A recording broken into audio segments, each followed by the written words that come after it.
We are live. All right. How's it feel? It does look like a signal's being picked up in Audacity. I'm pretty sure the computer can hear us. Well, I don't know if anybody else will.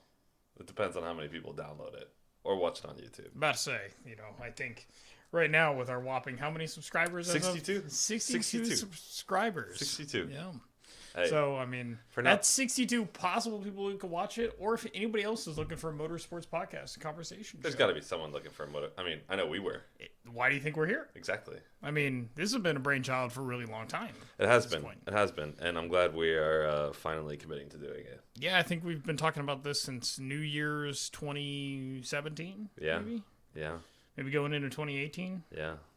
Definitely something we've always wanted to do. It's honestly, though, my time at work, I can't listen to podcasts as often as I would like to.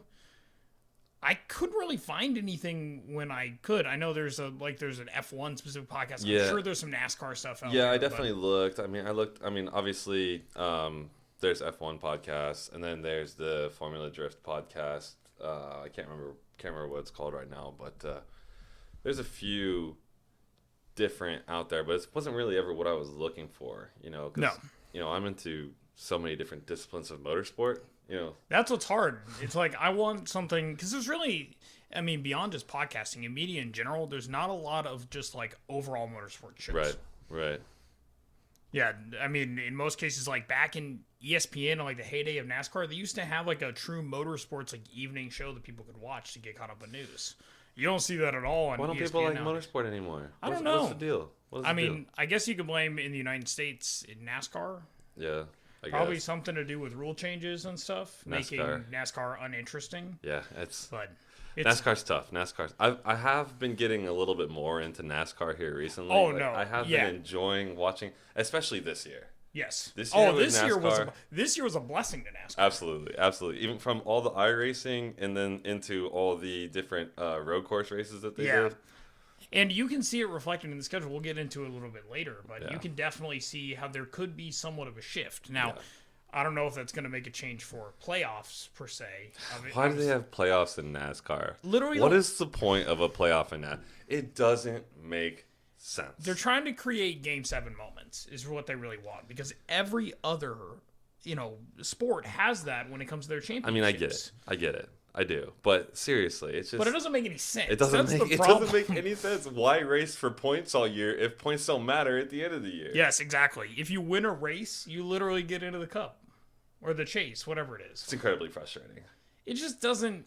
To me, it doesn't seem like a justified winner. Like somebody just literally based off of their success throughout the year. That's not the only driving factor. That's true. You could have the best car at the end of the year, or get hot on a couple of tracks, and then have a bad race and get knocked out. Or you could, win multiple rounds throughout the year and then have a bad race or get crashed out, and you're just done. Like, it doesn't even matter. Right. And to me, that's not fair. That's not good sportsmanship, to be honest. You're trying to create entertainment that probably should have never existed, to be completely honest. Are you trying to say that NASCAR's not entertaining? I'm not saying it's not entertaining, though I'm not huge on lots of cookie cutter 1.5 mile ovals at Las Vegas and Texas Motor Speedway. I agree. Now, we're not talking smack about Charlotte. I like Charlotte. Yeah, Charlotte's cool. Of course. Cool course. There's the classics. I've had some iRacing success there. That is true. Definitely. That is true. First won my first iRace. First and only iRace. Is that the one you won upside down? Oh, yeah. Nice. Yeah. Maybe we could find a clip of that. That'd be great. I could put that in there. I got that. Yeah. I think I saved that replay. I actually was saving some iRacing replays for a while there. Yeah. I got quite a few iRacing replays. Yeah. So we should probably get in a little bit more about what this show is going to be for us. Yeah, so if you don't know who we are, welcome. We have a YouTube channel called Blacktop Dynamics. That might be how you're listening to this or watching it. Might be. We do a lot of fun stuff, I'd say. Yeah. We like cars. pretty much all kinds of cars. We built a van. We built a van. I have my personal 8.6, and Carter has his Z31. I got my Z31, Which still in shambles, but we'll get there. It's coming along. I have parts that could be put together sitting on my kitchen table. It shouldn't take too long to finish it up. No, realistically, you just set our mind to it. We'll get it done. The problem is that we've been focusing so much effort on the Celica.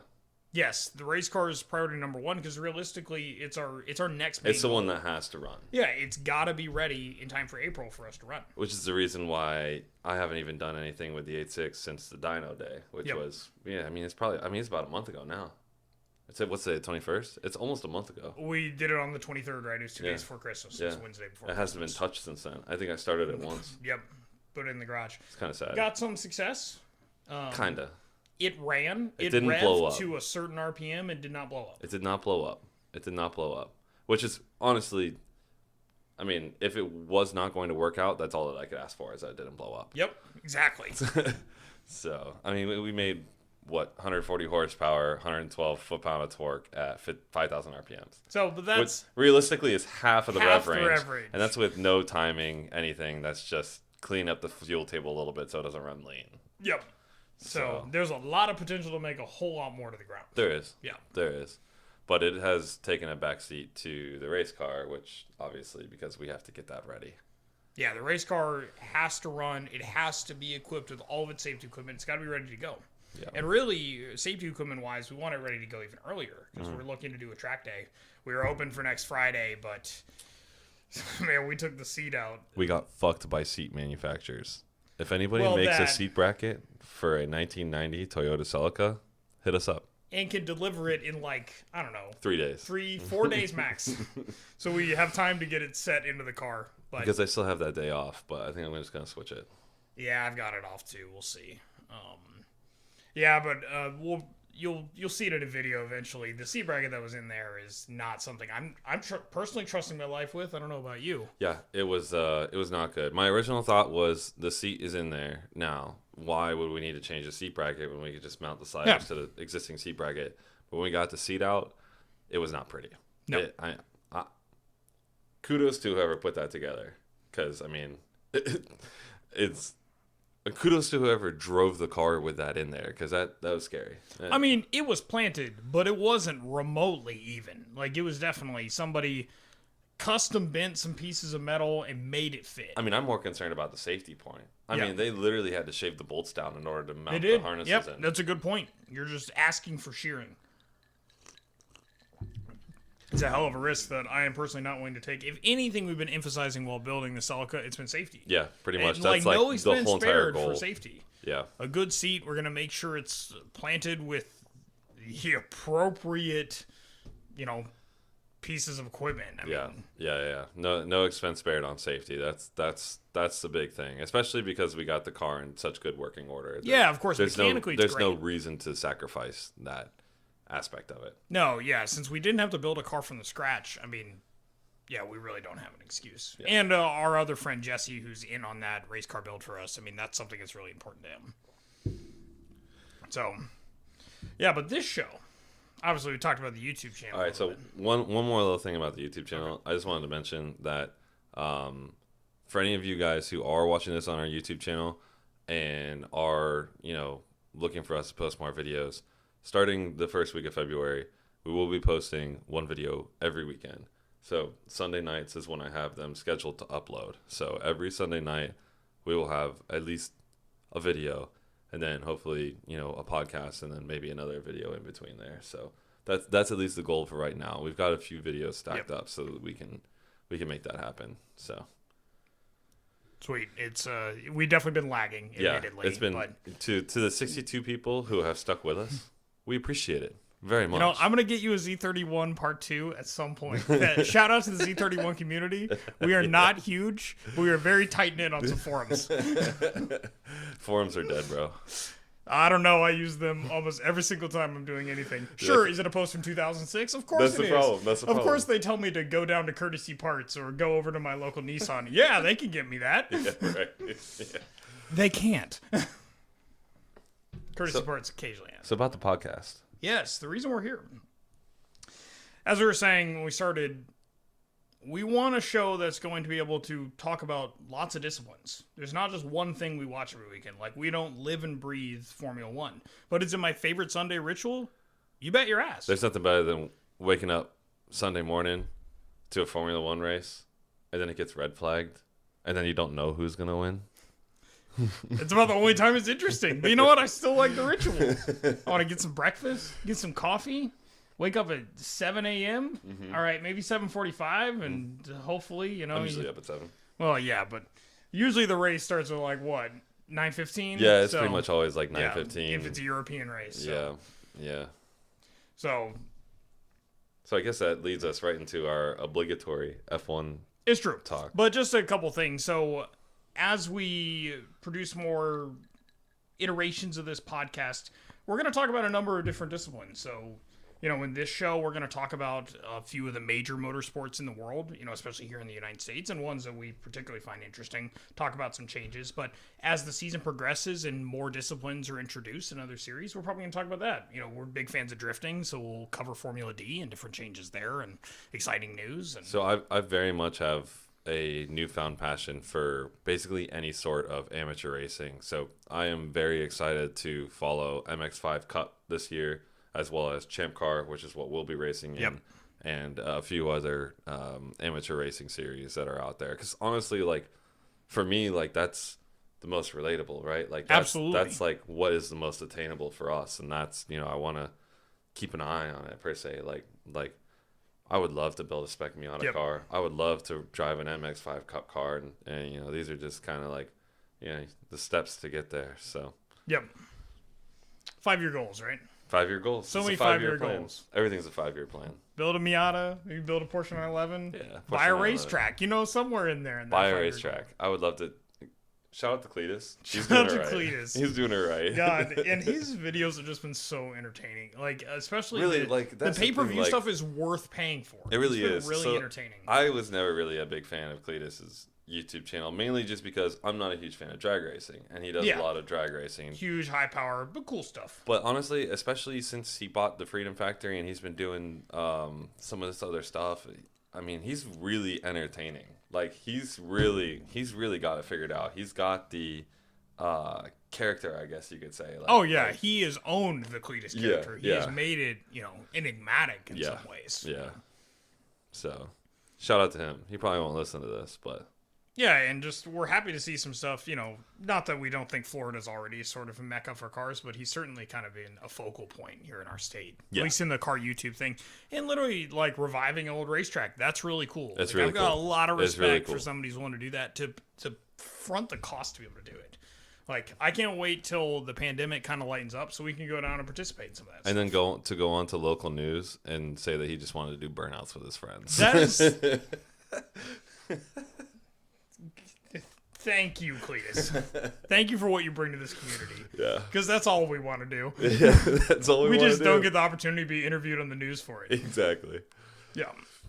Exactly. So, but yeah, as different series are introduced, you know, expect us to probably talk about that. If we find it interesting, we're going to talk about it. Yeah. So it'll be motorsports. It'll be talking about our own builds. It'll just be a great little conversation show, so we can talk about the things we find interesting with cars. Absolutely. Absolutely. But with that, let's get into probably the most world-renowned motorsport, undoubtedly. Formula One. Formula One. Love it or hate it. I love it. But I don't know why. But I hate how not competitive it is. It's so uncompetitive. Like, okay, take nothing away from Lewis Hamilton, what he's done, what he's accomplished. He's an incredible driver. He's an incredible talent. And unlike a lot of the drivers in there, he did not come from an abundance of wealth. No, I mean, it's amazing the story of what his father did. But I don't want to watch him win every single race. I don't want to watch him win. Does that make me a bad person? No, I just never thought watching history would be so boring. Dude, I literally had the same exact thought on my way home from work today. It's like, seriously, like, it's so incredibly boring. And I mean, these are things that, like, I mean, we could tell our kids, like, yeah, we were watching Lewis Hamilton. I got to see Lewis Hamilton absolutely dominate Formula One. Yeah, but it's the most boring thing ever. Yeah. I mean, literally what we have to root for while watching it is something bad to happen. Yeah, like, seriously. And that sucks. You want to see, like, 4 or 5, I mean, obviously as many competitors as we can, but at least a solid group of competitors that have a chance of winning every single week. Not just for total chaos. Yeah. It would be the only way we see anything competitively interesting. Yeah, yeah. Like, that's not what a series should be built on. No. Like, that's because why do we watch motorsports? It's because it's entertaining. Why does anybody watch any sport? That's probably the worst. Well, I don't know. 2020 was pretty terrible. It was pretty terrible. Yeah, I mean, some of the different tracks, that was kind of cool to see. But the fact that they had to push back the rule change because of this, because it was originally supposed to be 2021, wasn't it? Yep. The fact that they pushed that back because of this sucks, because now we have to suffer through another year of uncompetitive. Yeah, I mean, Formula our best One. hope is that Ferrari maybe gets their engine situation figured Ferrari out. needs to get their shit together. Yeah, I mean, Enzo's got to be rolling over in his grave, right? It was a rough season for Yeah, Ferrari. I looked at it like a top 10 worst Ferrari years, and there have been a number of them, but this one is up there. Yeah. Just a knock, but I mean, they got a couple things figured out at the end. I mean, I think Leclerc got a podium like towards the end of the. Yeah, I mean, but Leclerc's a good driver. oh, so he's a talented driver. You get a mediocre car with a good pit strategy. He's gonna make something of it. I mean, he's a good driver. Yep. But Ferrari should be competing up there. Yeah, they should be at least. I mean, no lower than top 4. I mean, they have the funding. They were not one of the 3 fastest cars or 3 fastest teams on the grid this year. I would say that was Mercedes. No, they lost a dramatic amount of straight line speed. It was Mercedes, Red Bull, and then it was between probably Racing Point. Yeah, honestly. Racing Point had some decent success. Renault had a good car on the tracks with a long straight because they had a good low downforce package. Yep. And then McLaren's kind of, but Ferrari just not good this year. No, it's almost, I'm sure all Ferrari fans probably agree, it's kind of unacceptable to be like, to have Absolutely. the history that they have, to have the funding that they have, and just to have the history of success. It's really quite amazing. Yeah. I'm sure it's somewhat embarrassing, but everybody's going to have up and down years. Yeah. But they've got a great slate of drivers now. Not that Vettel was amazing. Vettel was a driver. 4-time world champion. He's an incredible driver. Absolutely. He unfortunately did not have the success that he was hoping for while at Ferrari. But yeah, I think that's actually one you left off the list was Carlos Sainz at Ferrari. oh yeah, it's one of the. I mean, I think Leclerc and Sainz together A great team. is an awesome team. Absolutely. As long as they can find some speed in the car. Yeah. Absolutely. Like, they've got the talent to be able to at least be running, I mean, certainly top 5, top 6 every single weekend. Yeah. Driver-wise. I mean, Carlos Sainz is very experienced now, and Leclerc is proven himself to be an excellent driver. Yeah, he's absolutely. He's one of the top. He's one of the top guys, let alone top young guys. I really love the youth movement right now. I do too. I mean, it's just so cool to be. Absolutely. Because we didn't get into Formula One until what, 2014, Not consistently. 2015? Yeah, maybe not we consistently. started watching it. So, I mean, we've really been in the whole Hamilton domination era. Of course, we got to see Nico Rosberg win a championship. That was cool. Yep. That was very early on in the times we were watching. And Vettel always had a chance every single weekend he was competing. Yep. I mean, I remember what was the Azerbaijan when he collided with with Lewis Hamilton and stuff. Yep. Oh yeah. Intentionally. Oh yeah. You know, we got to see. That was probably one of the best races I've ever seen. Yeah, that was a good race. Absolute chaos That was a good race. with all the debris and stuff. Yeah. But yeah, it's nice to see all these young guns that are very talented to be on, big teams with good funding. I mean, Lando Norris is probably the most entertaining person in Formula One. I love Lando Norris. Lando Norris he's hilarious. Yep. He's a great character. He's a good driver. He is great for the sport of Formula One. Absolutely. And since he's like an avid sim racer, he has lots of exposure online, so he's not just like these celebrity drivers. Exactly. You get a real glimpse at his personality, and he's kind of opened up the door to all these other young drivers who also do sim racing to do like the streaming thing. So like Leclerc and George Russell and those guys. Yep. Lando Norris was like really the guy doing that stuff. And then the quarantine hit and stuff like that, and that's when those other guys really started to do a lot of the streaming. Nothing was better for sim racing than COVID-19, and that's about one of the few good things you could say about the whole pandemic. Yeah, because there's not much good obviously that's come for it, but getting some like literally airtime exposure across Fox Sports. I mean, it was pretty incredible to watch. Yeah, NASCAR watching the races. NASCAR sim racing, I remember. One night I went over to my parents' house and I was like, you gotta watch this race. I was like, this is what me and Carter play. It's on iRacing, right? So they're like, whatever, and they put it on, and it's actually an entertaining race. It was. I mean, So there was a couple NASCAR races that were just absolute like crash fests. Yeah. I mean, there are definitely more experienced iRacing can definitely be like that. It can, but even at the top level, like you watch some of those like Coca-Cola Series races during the week, like those guys are good. They do not have many incidents. Yeah. Now, I mean, I don't think anybody would disagree that driving a race car and running a sim rig is a very different experience. Oh, it's definitely different. I mean, there are definitely some things that transfer over. Of course. But I mean, for nothing else, it's the fear factor, right? Absolutely. It's like there's no fear. So if I make this move, there's no fear of like, oh, I'm gonna wreck and I'm gonna get hurt. It's like, oh, if I make this move, I'm gonna have to get towed back to pits and lose like 15 laps on the field. And you actually get a tow for free in the series. Yeah, you do. And you get a free quick repair too, don't you? Yeah, I'm pretty sure you get a free. Yeah. It's now been a while since we watched that, but yeah, definitely they put in some rules that tried to make it a more entertaining race and keep more drivers in it. Yeah. So. Yeah. But it was still cool to see all the personalities, and we saw real drama that came from it. Yeah, with like the Bubba Wallace. The Bubba Wallace losing sponsor. Yeah. Of course, we'll talk about the Kyle Larson thing a little bit later. Yeah, but, lots of interesting drama that, in a slow news cycle, probably kind of year for sports, it gave us something to read and something to look at on Twitter. Absolutely. So let's get back to the F1 and some more of these roster changes. So we went over Sainz going to Ferrari. I think it's a great move. I think he's a great driver to think about for their future. So probably one of the biggest, Vettel to Aston Martin Racing. What do you think about that? I don't know. I have mixed opinions because I think for the namesake of having Vettel, it's really great for Aston Martin. So who? I'm having a brain fart. Who is the other driver for Aston Martin? Stroll. Is it still Stroll? Yeah, it's not Stroll because Daddy owns the race team.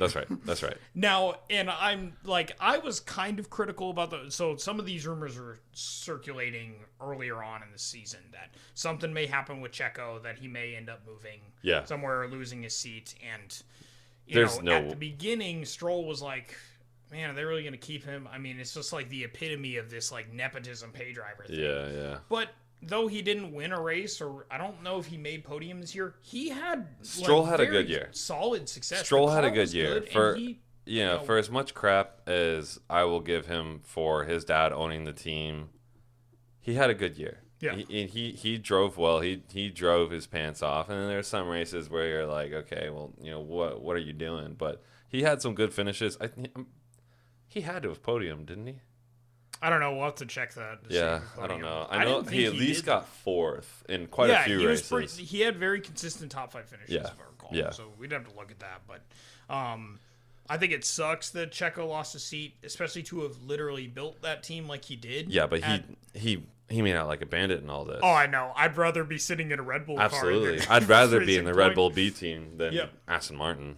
Yeah, in the Red Bull B team, but he's got a Red Bull seat. Yeah. I mean, Red Bull B car. It's still Verstappen's team. Yeah. But now Verstappen's going to have some competition. Yeah. But Verstappen is just a generational talent. He is amazing to Verstappen watch. is awesome. Verstappen is like the epitome of like, fuck it, let's do it. He is like, I'm here to drive a race car. Exactly. He is all business, and I like it. Yeah. I like him being young and dedicated, and he wants to win. And I don't know if he would jump to Mercedes if they offered it. I mean, you'd probably be crazy not to. But at this point, I definitely think he supports the red team and the Red Bull team. Yeah. And is invested in what they're trying to do. Yeah. Because Red Bull has the capability to be a top 2 every single week. Yes, I actually watched a pretty interesting video about the differences between the Red Bull car and the Mercedes car, and one of the biggest differences is that the Red Bull car is actually shorter than the Mercedes car, and the reason why that's a big deal is you would think that the shorter car would be able, like the shorter wheelbase would be able to corner faster. Maybe, but there's more room for downforce on the Mercedes car. That's true. And, I mean, sometimes when you look at race cars in general, you see that long wheelbase versions, like the Z31. When they ran Z31s in Imsa, they ran a long wheelbase. Yeah. They ran a 2+2 body. Yeah. So, no, that makes a lot of sense, honestly. Yeah, it was actually really interesting. I'm pretty sure it was like a WTF1 YouTube. Yeah, they make some great stuff. They do. Yeah. And some, like, the best F1 memes. Oh, absolutely. Yeah. And they've got a great podcast, too. Yeah. The WTF1 podcast. Yep. check that out if you guys are interested. Yep. In some more F1 specific content. But yeah, Checo at Red Bull, I think, is probably one of the best moves. It came very late in the season. It did. I mean, we were thinking, where's this guy going? Is he going to yeah, it's IndyCar, literally like the last race, and nobody really knew where he was going. But he podiumed or he won one of the last races. He won the second to last race, didn't he? Yeah. And I think that really solidified the fact. It's like, there's no way he doesn't have a seat. It really sucks because I think Checo, I mean, at the end of the day, the driver who lasted the longest and had the best strategy and the best luck wins the race. Yeah. And George Russell drove an amazing drive that day. Yeah. And, you know, I kind of had mixed emotions based on his interview after because he was like, I don't know if he deserved to win it because at the end of the day, if you won, you won. Yeah. But at the same time, George Russell is I could spend this whole entire podcast time talking about George Russell. Like, what he did in the Mercedes car in this short amount of time. I mean, they literally came out and said that while he was driving, he was asking the Mercedes team what the different buttons did on the steering wheel. So how crazy is that? He's just driving. He had to wear shoes that were 2 sizes too small, and he's a solid 3 inches taller than Lewis Hamilton. Yeah. So he was crammed into this car that he literally found out he was going to be driving the car the week before. So he'd never driven. I mean, he was a reserve driver, right? Yep. So he had a couple of practice runs in one of the Mercedes cars. Yep. But to literally take Lewis Hamilton's car and honestly beat the shit out of Bottas. Yeah. An embarrass Bottas. Yeah, I mean, if you're looking at Bottas, and at some point, this is a talent gap. This is not a car anymore. Absolutely. Because George Russell's in maybe the worst car in Formula 1. Right now. And unfortunately, he can't really be blamed for his lack of success. It's just Williams is in a tough spot at the moment. Yeah. But maybe with new ownership, Williams might actually be able to make something. What's the name of the company? I can't remember what the name of the company is, but they're an American-based company. But we got 2 teams. They did come out and say that they were not going to change any of the Williams heritage. They were not going to move the company. They were not going to change any of that. Good. It's basically just like Williams a new is historic. Yeah. Williams is. I mean, nothing should change about the brand. Yeah. They should petition to try to get the Martini and Rossi livery back, though. That'd be great. That'd be great. So Checo got the Red Bull seat. Mm-hmm. Absolutely deserves it. He should stay in Formula 1. He's a great driver. He can really help to make them be able to run, top 3, top 4 on a consistent honestly, basis. I had a lot of high hopes for Albon this year, and he did not perform. I think he got that seat too early is his biggest issue. Yeah, I mean, I guess you could say that. I think of all the young talent that's in Formula 1 right now, Albon's at the bottom of the pile.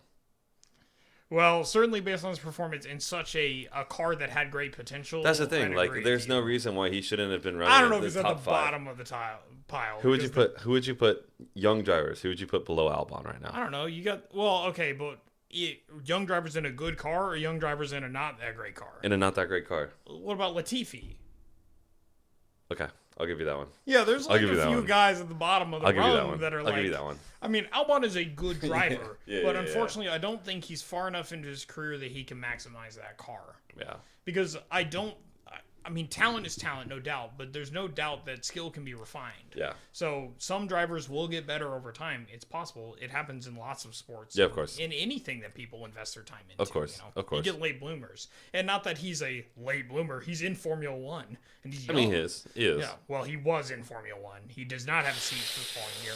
However, he is still with the Red Bull program as a Red Bull reserve driver. And I think they're going to be putting him in for some special races in their DTM car. Yeah. So he's going to get some sports cars, sedan kind of racing. Which is cool. Experience. Oh, yeah. I love sports car racing. I wish we had more DTM stuff available here. I mean, I'm especially sure in the U.S. There's not really. No. Because we don't really have I guess NASCAR is probably our closest thing to what their DTM But that's not sports car. That's stock car. No, but they are sedans in a way. I mean, I guess. Sort of. They were like 2-door sedans back in the day. It's the closest thing we have, or maybe like Trans Am racing back in the day. Trans Am racing, yeah. It's probably the closest. It's I just think of it as like it's all the major German manufacturers, right? So it's Mercedes and BMW and Audi all running all of their, the 2-door but sedan type cars, right? And it's almost more comparable to V8 supercars. In Australia. Yeah. Which so is a cool series. Oh, it's really cool. Bathurst is just something else. It really is. Yeah. I mean, it's a monstrous Yeah, so track. much history too. Yeah. There's just so many interesting moments. I don't know if you ever watched a collection on them, but it's kind of cool to see the motorsports history of that racetrack. Yeah. So, all I know is it's a bitch in iRacing. Yeah, that Mount Panorama circuit is not a joke. Those twisting S's on the mountain is hard. You think you're going so fast, or you think you should be going slower, but those S's are surprisingly fast. Yeah. Yeah. It's a cool circuit though. It's something that we don't really have here.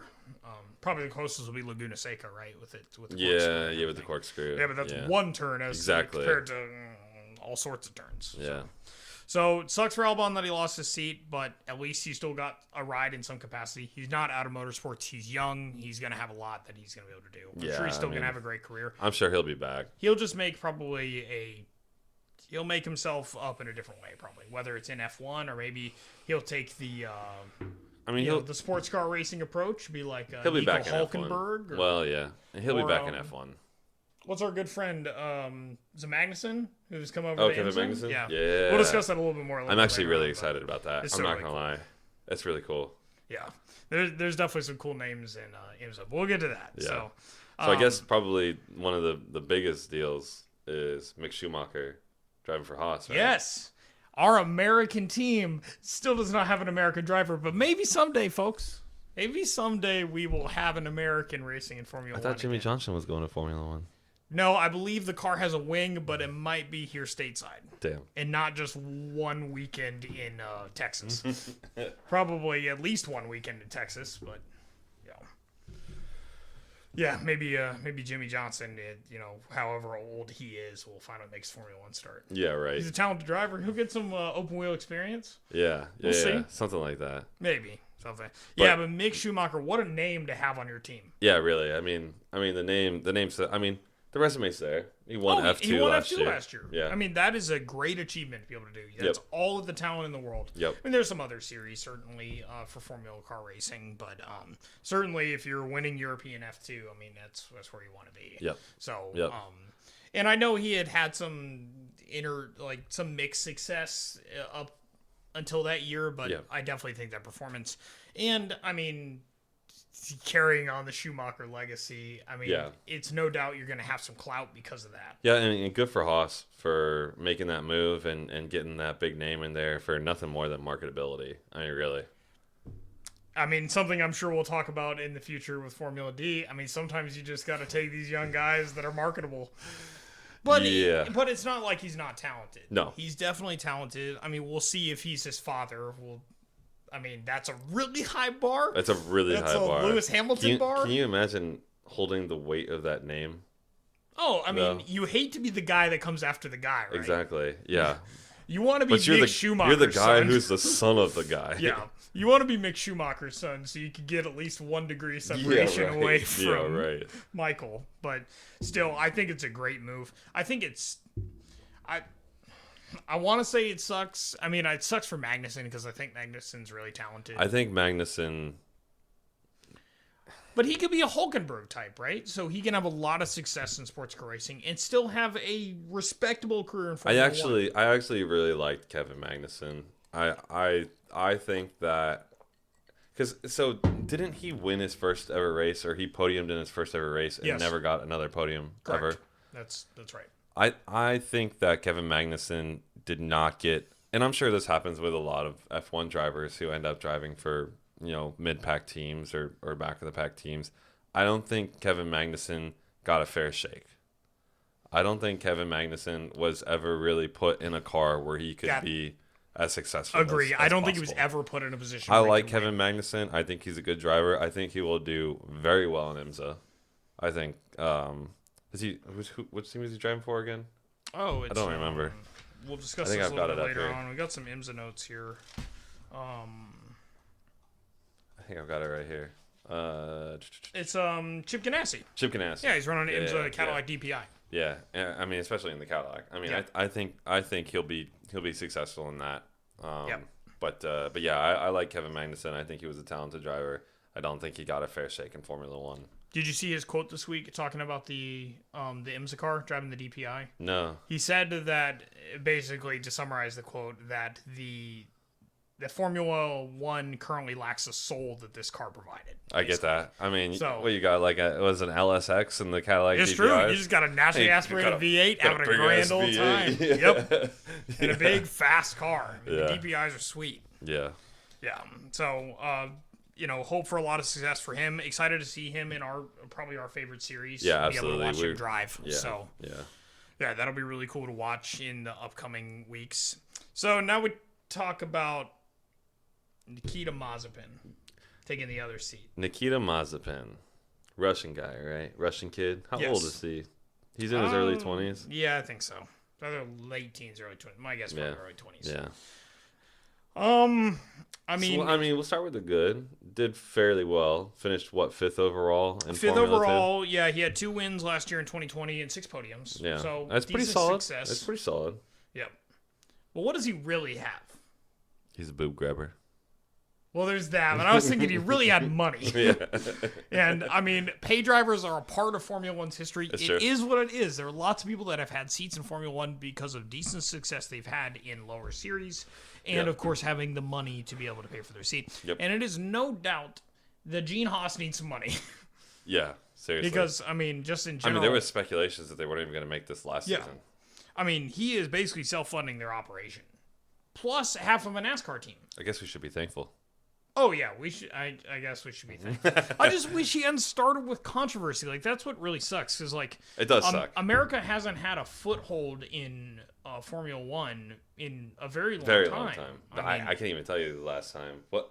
no, I mean, didn't Scott Speed run as a Red Bull He driver did. for a little bit? He But did. that's not our team, right? That's No, one driver. that's just an American who driver. raced for Red Bull. So, but in general, like I really want Haas to be successful because I want Formula One to be able to have a market share here in the United States. Yes. And I'd like a name because Haas is well known for Stewart Haas Racing. Yep. In the United States in Yep. NASCAR, so he's got a name around it. If we could pull some of that NASCAR crowd, whatever's left, Whatever's to come and left. also watch Formula One, Whatever hasn't gone to SRX. a future topic. So it sucks, and I'm sure everybody's heard about this if you care about Formula One, about how Mazepin started his career with Haas.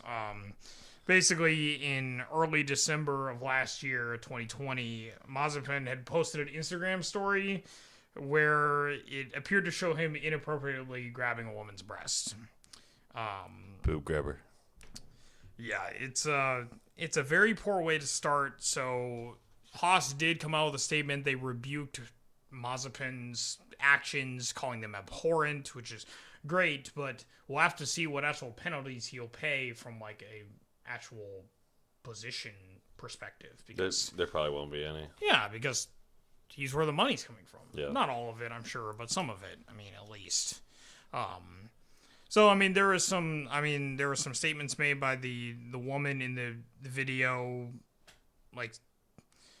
Yes, I think she originally came out and said that they were really good friends. Yeah, and that she had it labeled was his all actions as in a joke jest. between the two, but then she had posted another like statement saying, "Never let them touch you again or be disrespectful to you." Which wasn't necessarily directed towards him, but it's kind of suspicious. Well, yeah, I mean that doesn't just happen, and then Yeah. she just randomly says this. I mean, yes, it should absolutely be the message that she's stating, but undoubtedly it's got to be charged because of the incident. Yeah. So, I mean, not that I think anybody should be defined by one moment of their life. I mean, short of like murder and things like that. I mean, Hitler. people should be able to evolve. I'm not sure. I mean, I think cancel culture is important for some degree to hold people responsible, but I don't think it should be life ending. Yeah. Like, I mean, Yeah. certainly depending on the crime or the court of public opinion's judgment, but The court of public opinion is. still, it's a very poor way, regardless of whatever social ramifications there are. It's a very poor way for him to start his career with Haas. Yeah. It's just bad publicity for a brand new driver, brand new to Formula One. Especially for a team that has struggled for publicity. Yeah, because I mean, all they've had is bad publicity. The whole rich energy thing. Yeah. I mean, number one, nobody had heard of it before it was brought on. If anybody who is listening to this has ever had a rich energy drink, or what do they do? Is it bars? No, I don't even thought know. it was I thought it was an energy drink. It's energy drink, right? It sounds like the opportunity to sell an energy If drink. anybody, yeah, right. Is it a pyramid scheme? No, It certainly didn't seem like a legitimate energy If you drink. get your friends to sell rich energy, and then you get your friends' friends to sell Rich Energy. So Then you can have a Formula One team. So that's probably what Haas is trying to do. I wonder how many subscriptions they got for people to sell the opportunity to sell Rich Energy. But still, regardless, it's a bad way to start. He has a decent career up to this point in Formula 2. He's obviously somewhat talented. Yeah. But how do you get to that point? You had to have had funding the entire time to get you there. Yeah. And the reason he has a seat is probably not just based on merit, but also the funding he provides. And that's not anything that's uncommon, as I said, in Formula One. That's something that's happened historically. That's kind of a part of Formula One. That's why you see individual sponsorships on like people's uniforms. They wear hats for that sort of stuff. Yep. So we see it. It's just like, what kind of money can you bring that actually keeps you in the sport? So obviously, both being American and fans of Formula One, we're hoping for its success. Yep. We want them to be good. We want both Mick and Nikita. We just want something to root for, you know? Yeah. I want something I want to buy merch for. Yeah. Yeah. Give me enough clout so I'll buy your merch. It's very simple, Haas. So, wishing the best success for them. Another major move, AlphaTauri dropped Kvyat. Yeah. Kvyat. Yeah. Finished 14th overall in 2020. Best finish was 4th. So, and that was probably one of those insane races. Yeah. Mm-hmm. So it sucks for him. He's had an up and down career with the whole Red Bull organization, from Toro Rosso to full Red Bull to back to Toro Rosso AlphaTauri, and now has been dropped. Not sure what he's doing next year, but Yeah, I didn't see anything on it. But, you know, it's a name we've seen the entire time we've been watching Formula One, so kind of sucks to see him go out. But it is what it is. So, Renault is rebranded to Alpine. Which is interesting. It is interesting. It's not surprising necessarily. I mean, Alpine is a name that they've tacked onto their sports cars for 50 years. Yep. So, Yeah. 40 years at this point. So, I think it's kind of a way for them to rebirth themselves. They're going to have a new driver's line. Yeah, I don't think this changes anything about Renault. No. I think they'll be a very similar car to what they were last year. Yeah. You know, a top end of the mid pack contender. I don't think. I mean, at this point, I don't think anybody's challenging Mercedes, but I don't really think not that in 2021. They're not much of a threat to Red Bull. Yep. For that, 2-3 kind of Yep. position. But Renault, they put on some good showings last year, and it'll be interesting to see what they do as Alpine. And probably one of the biggest changes as well is you've got Daniel Ricciardo moving over to God, I love Daniel Ricciardo. moving over to McLaren, right? Yeah, McLaren. Yeah, and Daniel Ricciardo just made Renault entertaining last year. The whole entire thing, every single week when he was in like 4th or 5th position, all they would talk about was the tattoo. Is this the time when he's gonna get a tattoo? Tattoo. And has that happened yet? I don't know. We gotta check on that. He was supposed to get a tattoo. I don't know if he actually. God, I hope that happens. But didn't he leave? These are the things that make Formula One interesting. It was Sybil, right? Sybil was his name. I think so. He left Renault. Oh, he did? Yeah. Man, he got out right before he had to get the tattoo. I'm sure he still got the tattoo. I hope he got the tattoo. So, yeah, but I agree with you. I don't think it's really going to change their car much, especially without the rule changes and the new car design for next year. So hopefully they'll still have good straight line speed. We'll have to see what their performance will be. We kind of talked about it before. Racing Point rebranded themselves as Aston Martin. Yep. Going into next year. I think that's a good branding change. I'm excited to see British Racing Green on the Formula One. Too. Yeah. I am too. I'll admit it. Yeah. And, I mean, the driver lineup will still be exciting. Obviously, Vettel is a talented driver. Probably, hopefully, if the the Aston Martin racing car can maintain the same sort of speed as they did this previous year, he may actually do a lot better than he did in Ferrari this past year. So. Yeah, you're not wrong. Hopefully he's not. I don't think he's washed up. He's still obviously very talented. He just has not had the success. I feel like you don't really get washed up in Formula One. Yeah, because you usually don't make it long enough to be washed up. I mean, that's all. But I mean, it is a cutthroat racing. So, series. Who's the oldest driver on grid right now? It's what's his name? Drives for Kimi Räikkönen? Yeah. I mean, I don't think he's washed up.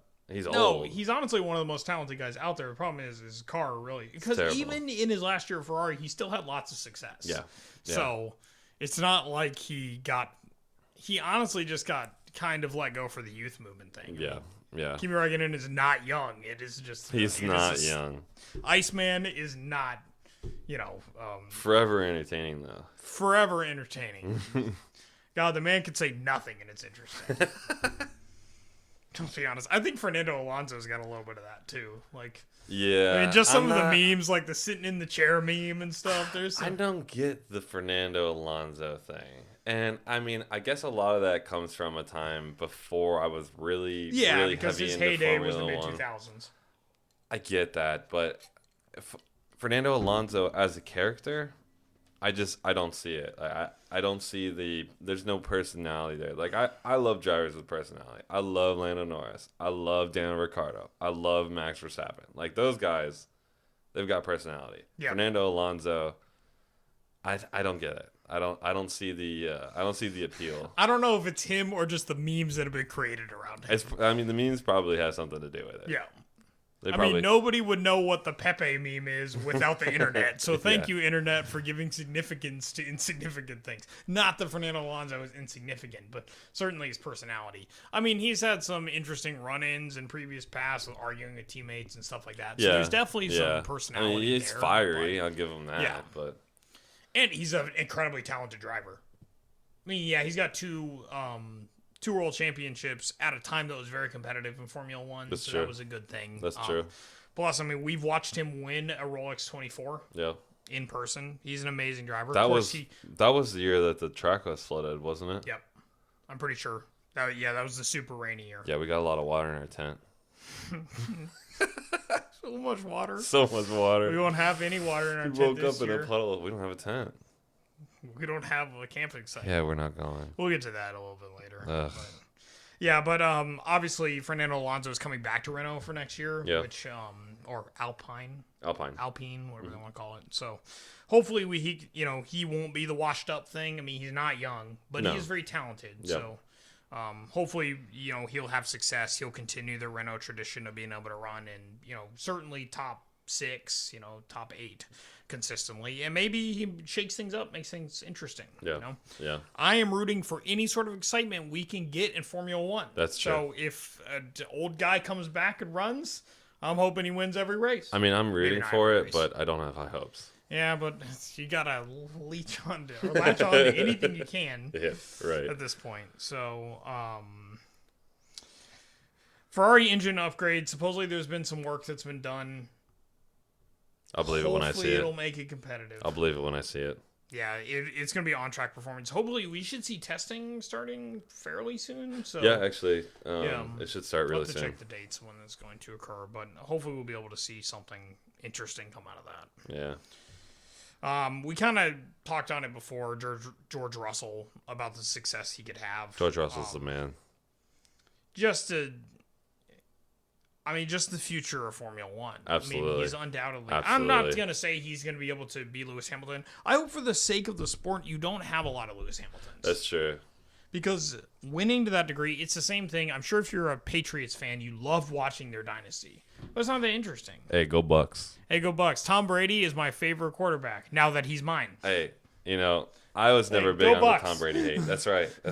I mean, it's greatness, and it's the same thing with Lewis Hamilton, but it does get rather boring. Yeah, I mean, respect for what he's been doing, but it's just not something I want to watch every single. It's the same problem with college football. I'm normally a huge college football buff, and watching Alabama and Clemson almost in every single national championship game does just not give me high hopes. It's not encouraging me to watch it. Okay, so side note. Yeah. There was nobody in Alabama's class this year. Nobody. Nobody in Alabama's class? Yeah, like Alabama they were far and away the best team. Oh, absolutely. Sorry. Yeah, they are the absolute top rung of college football. Yeah. Nobody stood a chance. I mean, Ohio State ended up getting there, but they proved it on the field that nobody was prepared to take on. Dog walked. Yeah. I didn't really watch it. I watched half of it. I watched a lot of the first half. I think it was like 35-17 at halftime, and I was like, yeah, this is pretty much over. Yep, there was really no hope for them, to be honest. Hopefully, I kind of write this year off regardless, because it's just it's the COVID year. You have people that opted out. You have just lots of games that were canceled because of it. I mean, literally, Ohio State had a 6-game resume coming into the playoffs. Which is crazy. It's just like, who cares? Yeah. To some degree. Yeah. So, but regardless, we're talking about motorsports here. So, yeah, but George Russell, he's going to be something very exciting to watch in the coming years, and I hope he gets a seat somewhere. Whether that is that, I mean, we'll see what happens with Bottas. I think he's got at least another year on his contract. Yeah. But after that, because George Russell is wasted talent at the back of the pack of Williams. Absolutely. And I know he's a Mercedes development driver, so I'm sure he's going to get a spot, whether that's something coerced with, what are the other Mercedes teams currently? Is McLaren moving to Mercedes? I think McLaren is getting a Mercedes power plant. And of course you've got Racing Point. So I don't know, is Aston Martin still going to be a Mercedes power plant? I think so. Yeah, I don't think they're planning to change that. So I'm not sure what other positions he has the possibility to leapfrog, because you just had a number of roster changes for both of those teams. So at some point, he's either going to have to take, if Daniel Ricciardo does poorly. I mean, if Mercedes moves him with the talent that he's shown, there's no way they move him anywhere but Mercedes. Oh yeah, he's going to go to the top team. Yeah, absolutely. It's just a matter of when Bottas gets kicked to the curb. Yes, which Bottas is not a bad driver. Does he deserve to be in that seat? He's not a bad driver. Me being an armchair team principal, I don't think so. Yeah. Be honest. George Russell, if he was in that seat, he would compete against Lewis Hamilton probably every single week. Absolutely. But at this point, he's still going to be in Williams next year, so I don't see a lot of hope, especially no rule changes for Williams to be much better. Yeah. It's probably going to be a lot of George Russell being wasted in the back. Yeah. I guess in sometimes you got to pay your dues, but it kind of sucks because that dude could compete for championships. He really right could. Now. He really could. He showed that 1 week. He should have won that race. He should have won that race. Honestly, Mercedes. He should have won that race like twice. Even after Mercedes totally fucked that pit stop. Yeah. He still should have won, and he got a puncture. Yep. As Total Wolf said, it's just a total fuck up for us. Yeah. Fucking Total Wolf. God, man. I love him. No filter. He's so great. Yeah, it was awesome. Just on live TV. Yep. Oh, so great. Thank you, Sky Sports. Hey, they didn't even apologize for it. Nope. I figured they'd come out and say, sorry that was an accurate sorry statement. for the language. Yep. Yeah. Props to him. Mm-hmm. So, last kind of item around Formula 1, just kind of looking at the schedule, it's kind of back to status quo for Formula 1. Same old boring. Not that it's that boring, because at least Formula 1 is all... The problem with Formula 1 is not the tracks. The problem with Formula 1 is the competition. That's true, but it was fun to see some of those tracks that we don't normally see last year. Yeah, there were a number of Italian, like we saw Mugello and stuff. Like, that was really cool. It was the first Formula 1 race. Really, the only interesting things, the season opens at the Australian Grand Prix at Melbourne on March 21st this year. That's the normal opening for them. The French Grand Prix is at the Paul Ricard circuit, so that's pretty cool. Yep. That's a very colorful circuit. It's got some interesting S-curves and stuff, so that's pretty cool to see.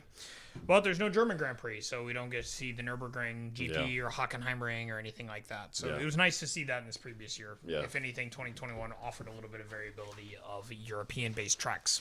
So, all right, let's talk about NASCAR. NASCAR. I love cars that go fast and turn left.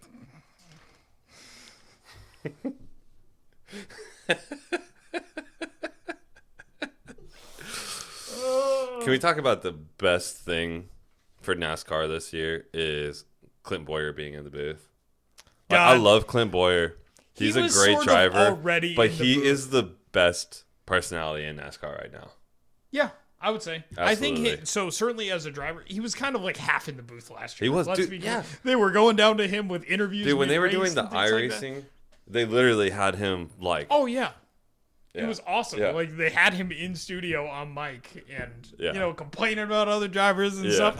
All in fun jest. He's great. Clint Boyer is a great personality. I think he is the perfect kind of person to move to the booth. Yeah. Like, not to say that he doesn't have the possibility of winning championships, but he hasn't up to this point. He's a solid driver. But at this point in his career, probably moving to the booth is best for him because we're all going to enjoy it on a week-in, week basis. Yep. Yeah, I think it's awesome. I think it's a great move. I think it's probably one of the best things Fox has done, probably with the coverage team. Not that I don't love Jeff Gordon, because I think Jeff Gordon just offers such great perspective. I do like as Jeff a Gordon champion. a lot. I liked him a lot when he drove. I like him a lot now that he's in the booth. Yeah. And what's cool about Jeff Gordon is, yeah, he had his reign of success in the 90s, but in the 2000s, I think he only had one championship. Maybe he had two. I can't remember.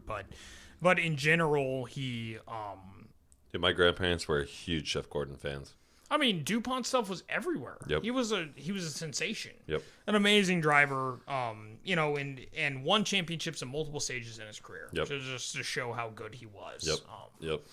He's definitely up there with the greats. But it's nice to see, going back to Clint Boyer, I think it's going to be awesome, kind of like color commentating for. It's great for because Fox. he's super relevant too, because he's been with all these current drivers. He knows what the current layout is of. And he's NASCAR. such a baller. He named his kid Cash. That's awesome. Good for him. I'm pretty sure. Somebody check Cash on that. Boyer. I'm pretty sure his kid's name is Cash. I'm almost positive his kid's name is Cash. We need that fact checker on. Yeah, seriously. I mean, I could look it up real quick, but yeah, I'm like 99% sure his kid's name is Cash. That's awesome. I mean, his kids have been mentioned multiple times in pre-race Then why do they always stuff. talk about his kids? I don't know, because kids Like are it's interesting. always a thing. I don't know, because sometimes just turning left might not be that interesting. So, certainly depending on the track, but yeah, I think it's awesome that he's moving there. Next, Jimmy Johnson retiring officially. Finally. You want to talk about one of the greats? I mean, 7 championships? Yeah. He matched Dale.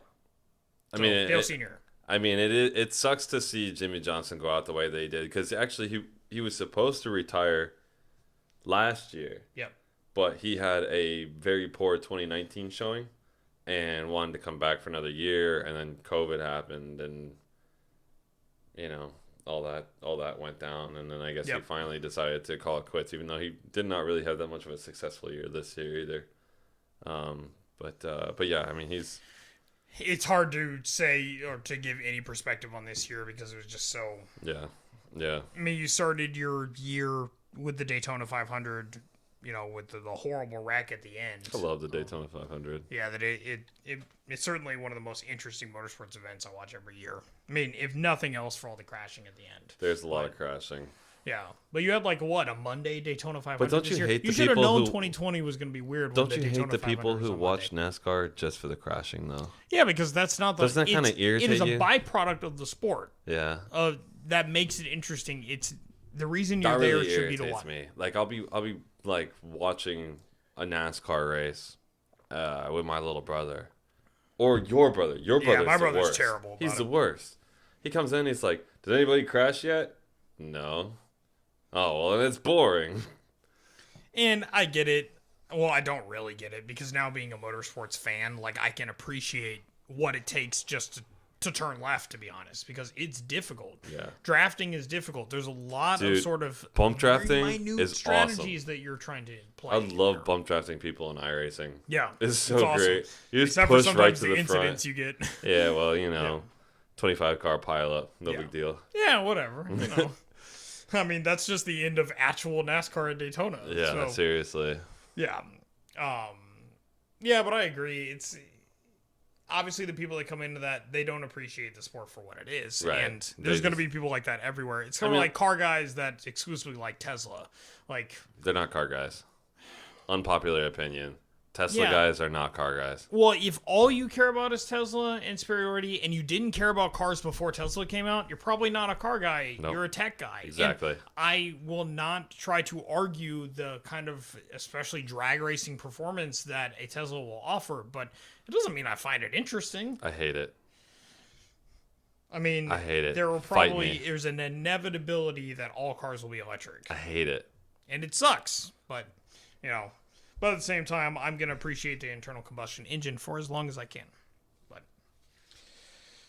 Going back to Jimmy Johnson, it sucks that he's retiring. He kind of went out on a whimper, but at the same time, you got 7 championships. Yep. You're an incredible driver. You're an absolute legend in NASCAR. There's no debating his legacy. There's no debating what he meant to the sport. It's not like he's leaving racing. He's going to IndyCar. He's going to run an IndyCar schedule next year. So I think that's interesting. It's an evolution to a completely different discipline. Yeah.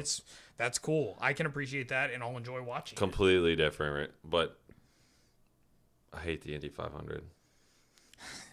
To be a part of the Triple Crown, it does kind of suck. I mean, it's the worst part of the Triple Crown. It was interesting. Back in the day. Yeah, but it was interesting this past year. I mean, it was down to the wire. I mean, I get that. What was it? But it's not as fun. Was it Saito and Scott Dixon going back and forth lap after lap? Like, that was an interesting end to the Indy 500. I mean, it was. I didn't think it was that bad, but I agree with you conceptually. For some reason, IndyCars on an oval is just not doing much for me. No, maybe not at because all. I want it to be American Formula 1. Listen. I don't care that they go 200 miles an hour. I don't care. Give me something interesting. 200 miles an hour on a massive oval track is not interesting. Well, especially when everybody's doing 200 miles an hour. Exactly. Because it just looks like they're all going the normal whole race entire pace. qualification for the Indy 500 has nothing to do with the lap time that you run. It has to do with your top speed. That's the Daytona 500 too. Well, except for all the heats, the dual racing, right? Yeah. So there is a bit of that, but yeah, I mean that's just kind of old. Like that's probably how they did it back in the day, to be honest. Because when it used to be a run what you brung kind of race, that's how they did it. Bring back run what you brung. Well, so can we start a petition? I don't know how much you're gonna get people to buy onto it, especially those with the money to do it. But why is the Indy 500 fun with spec'd cars?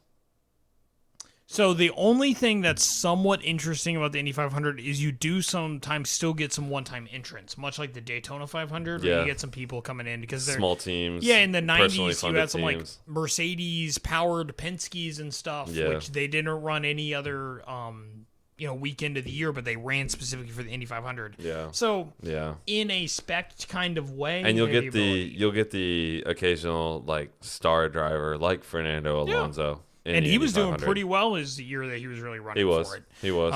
Unfortunately, I think it was a power plant issue on the car that ended up bringing him in. But regardless, so there is a little bit of that, but yeah, it's probably not as exciting as it was in the 1920s.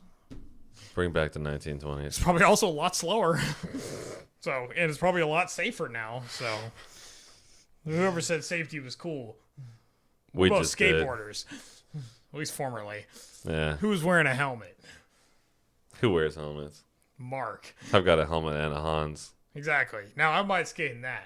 Just got my Hansa in today. Yeah, right. All right. So Kyle Larson returns to NASCAR with Hendrick Motorsports. So who was he with before? Was it Gibbs? Yeah. He was with Joe Gibbs before. Unfortunately, after his iRacing incident, he was removed from the team, had his contract cut. And then he went to dirt racing. And fucking dominated. Absolutely. I mean... Oh my God. He won... So at the end, in November statistics, he won 50% of the races he entered. That is insanity. It's absolutely unheard of. And I don't know what... I'm sorry. Correction. He was released from Chip Ganassi Racing and has now been released to... Chip Ganassi. Chip Ganassi. Not Joe Gibbs. Yeah. Right. But, I mean... To go to, so it was World of Outlaws, right? Yeah. That's what he was racing Sprint car, dirt racing. I think he also did some midget racing. He won, it was what, 41 out of 80 races he won? That is, I mean, that's unheard of. I mean, how do you even do that? I mean, you got to think that at some point you have mechanical failures or you get into wrecks or something happens that is out of your control that prevents you from winning. To win 1 out of every 2 races that you enter is absolutely insane. I mean, it's not arguable that he is incredibly talented. Yeah. The dude knows how to slide on dirt. I mean, that is just the honest truth.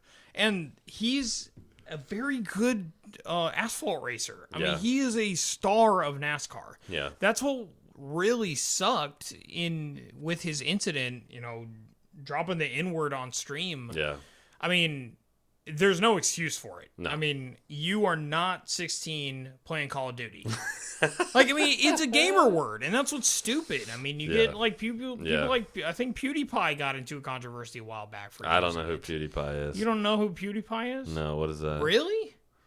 I mean, so Justin has more recently got on the YouTube thing, but PewDiePie is an infamous streamer. I'm very much in the automotive YouTube, but I don't do anything else on YouTube other than like wormhole documentaries. Well, yeah. So Justin's Cars in Space. Yeah, pretty much. But yeah, I mean, it's happened to a number of people before, but very few people have the sort of public platform that individuals like NASCAR drivers. Yes, they were running on a stream, but not that it was televised, but it certainly has exposure being at your name. Yeah. So you should know better than to say things like that. And it's unacceptable for any individual to do it. On camera, off camera, or anything. Yeah. So it's just, he's an adult. He has children. He should know better. He has his career to think about. He's got his sponsors to think about. Yeah. He has his family to think about. And, once again, I kind of said at the beginning, I don't believe in cancel culture and ruining somebody's life forever for making a mistake. Yeah. So, I think it's appropriate that Chip Ganassi dropped him. I think it's appropriate that his sponsorships dropped him, because that's what they need to do to take a stand. That's the sort of punishments. It does kind of suck for Chip Ganassi, though, because because they're lost a obligated very to drop talented him. driver. I mean, there's no way that they would get away with not dropping him. No. But he's a talented driver, and 1 year later, he gets picked up by another team. Oh, I know. It's just like, and not that it sucks. I mean, congratulations to him. He's obviously an incredible driver. Yeah. His career on dirt is unprecedented. Yeah, almost. seriously. Certainly his performance this year. I mean, talk about like a man on a mission. Yeah. But you lose a really talented young driver. I think he's about our age.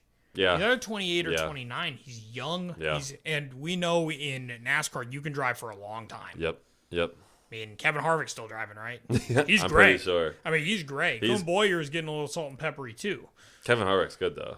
Kevin Harvick's awesome. Yeah. I mean, he went on a tear last year. Yeah, he's almost a little bit of a renaissance man kind of thing going on. So, I mean, honestly, you can have a really long career in NASCAR. So, I mean, if you're going to make a mistake like this, I guess make it while you're young so you have time to rebuild your career. But the honest truth is, like, did he pay enough of a price to win or to actually learn a lesson? And that's not really for us to judge, though. I mean, in the end, what drives these sports? It's money. It's revenue that you can make. And if you have the opportunity to pick up a driver who's talented and can drive, regardless of moral obligations, people are going to be opportunistic and take that chance on him, more than likely. Yeah. Now, he had certain things. I think he had to attend sensitivity training and everything to be able to be admitted back into NASCAR to be able to race and compete. What really sucks about this, too, is he was a part of the NASCAR Drive for Diversity program. So, I mean, he was a young driver.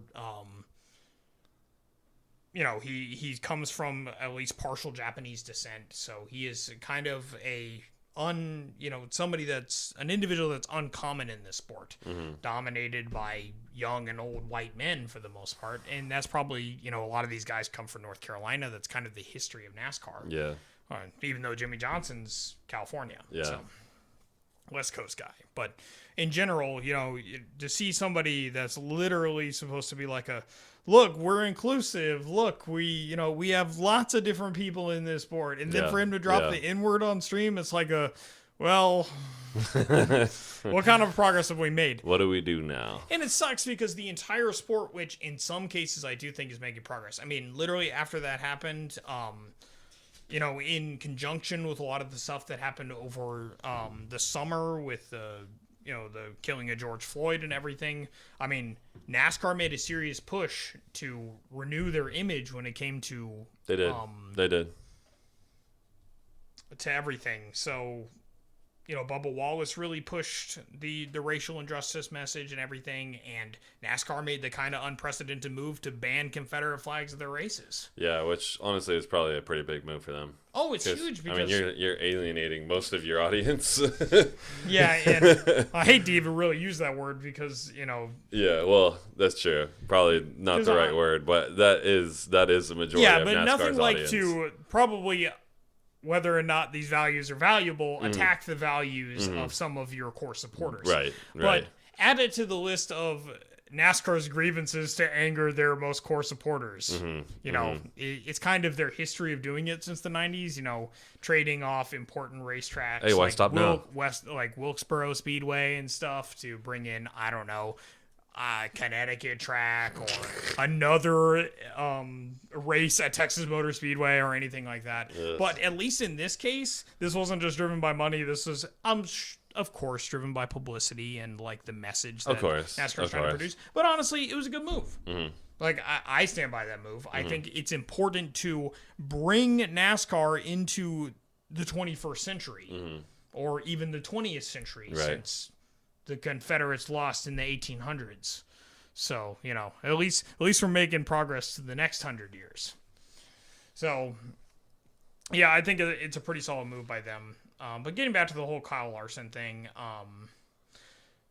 I definitely think he's a person that, at least by talent alone, deserves to race in NASCAR at the top series. Absolutely. I hope he has learned his lesson. I'm sure he will never make a mistake like that again. Yep. Regardless of, what kind of penalties he had to pay financially or even socially. For the most part, he's going to be back in a NASCAR next year regardless. Yeah. So hopefully he can find success. There was pretty much little doubt that he was going to be back in a NASCAR. Oh, yeah. It was just a question of when. Yeah. It wasn't, and it may be who. I mean, they talked about, it was kind of Tony Stewart's job to revive the careers of, because he himself, of course, had the controversy at the dirt track. Where he killed a guy. Yeah. I was trying to say it lightly, but in the end, that is what happened. He ran over a dude. He did. He did. He hit a dude, but but you're not supposed to get out of your race car on track. You're really not. It's kind of like I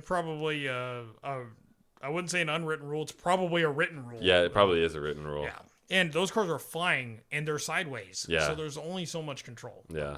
Regardless, it was I think the whole world was wondering where's Kyle Larson going to go. Yeah. And he went to he went to Hendrick, and Hendrick has a history of success. Obviously, they were the guys who ran Jeff Gordon during his heyday. Yep. So, I hope Kyle Larson has learned a lesson. I know he won't make the mistake again, and I still wish him success. So, I hope he makes the sport interesting, if nothing else. So I'm sure he will. Yeah. So we've got a number of roster changes for next year. Some of them more consequential than others, I guess.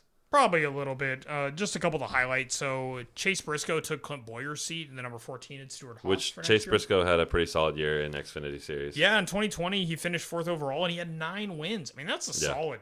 Yeah. That is a solid, and because they use the Chase platform or format as well for their playoffs. So right.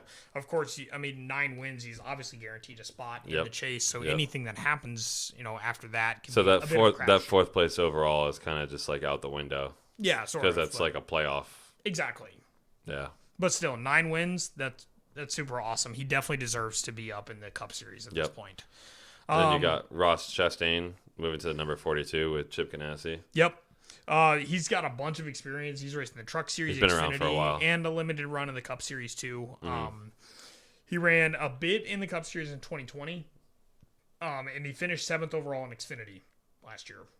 He had no wins, but he had 15 top 5s, and 4 of which were second place. So it's definitely consistent running. Yep. Throughout the 2020 season. Yep. So definitely a kind of guy who deserves to have like a permanent Cup Series car.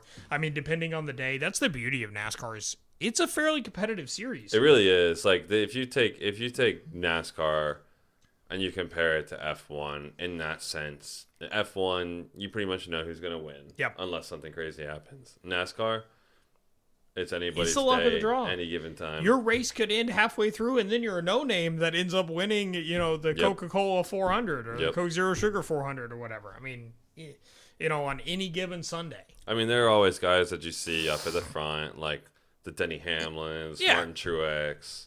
Talent and money will still probably put you over the top, but it's much more competitive. It is, yeah. It's probably a little bit less finesse with those cars as compared to a Formula One car. Well, I mean, you're only turning left. It's true.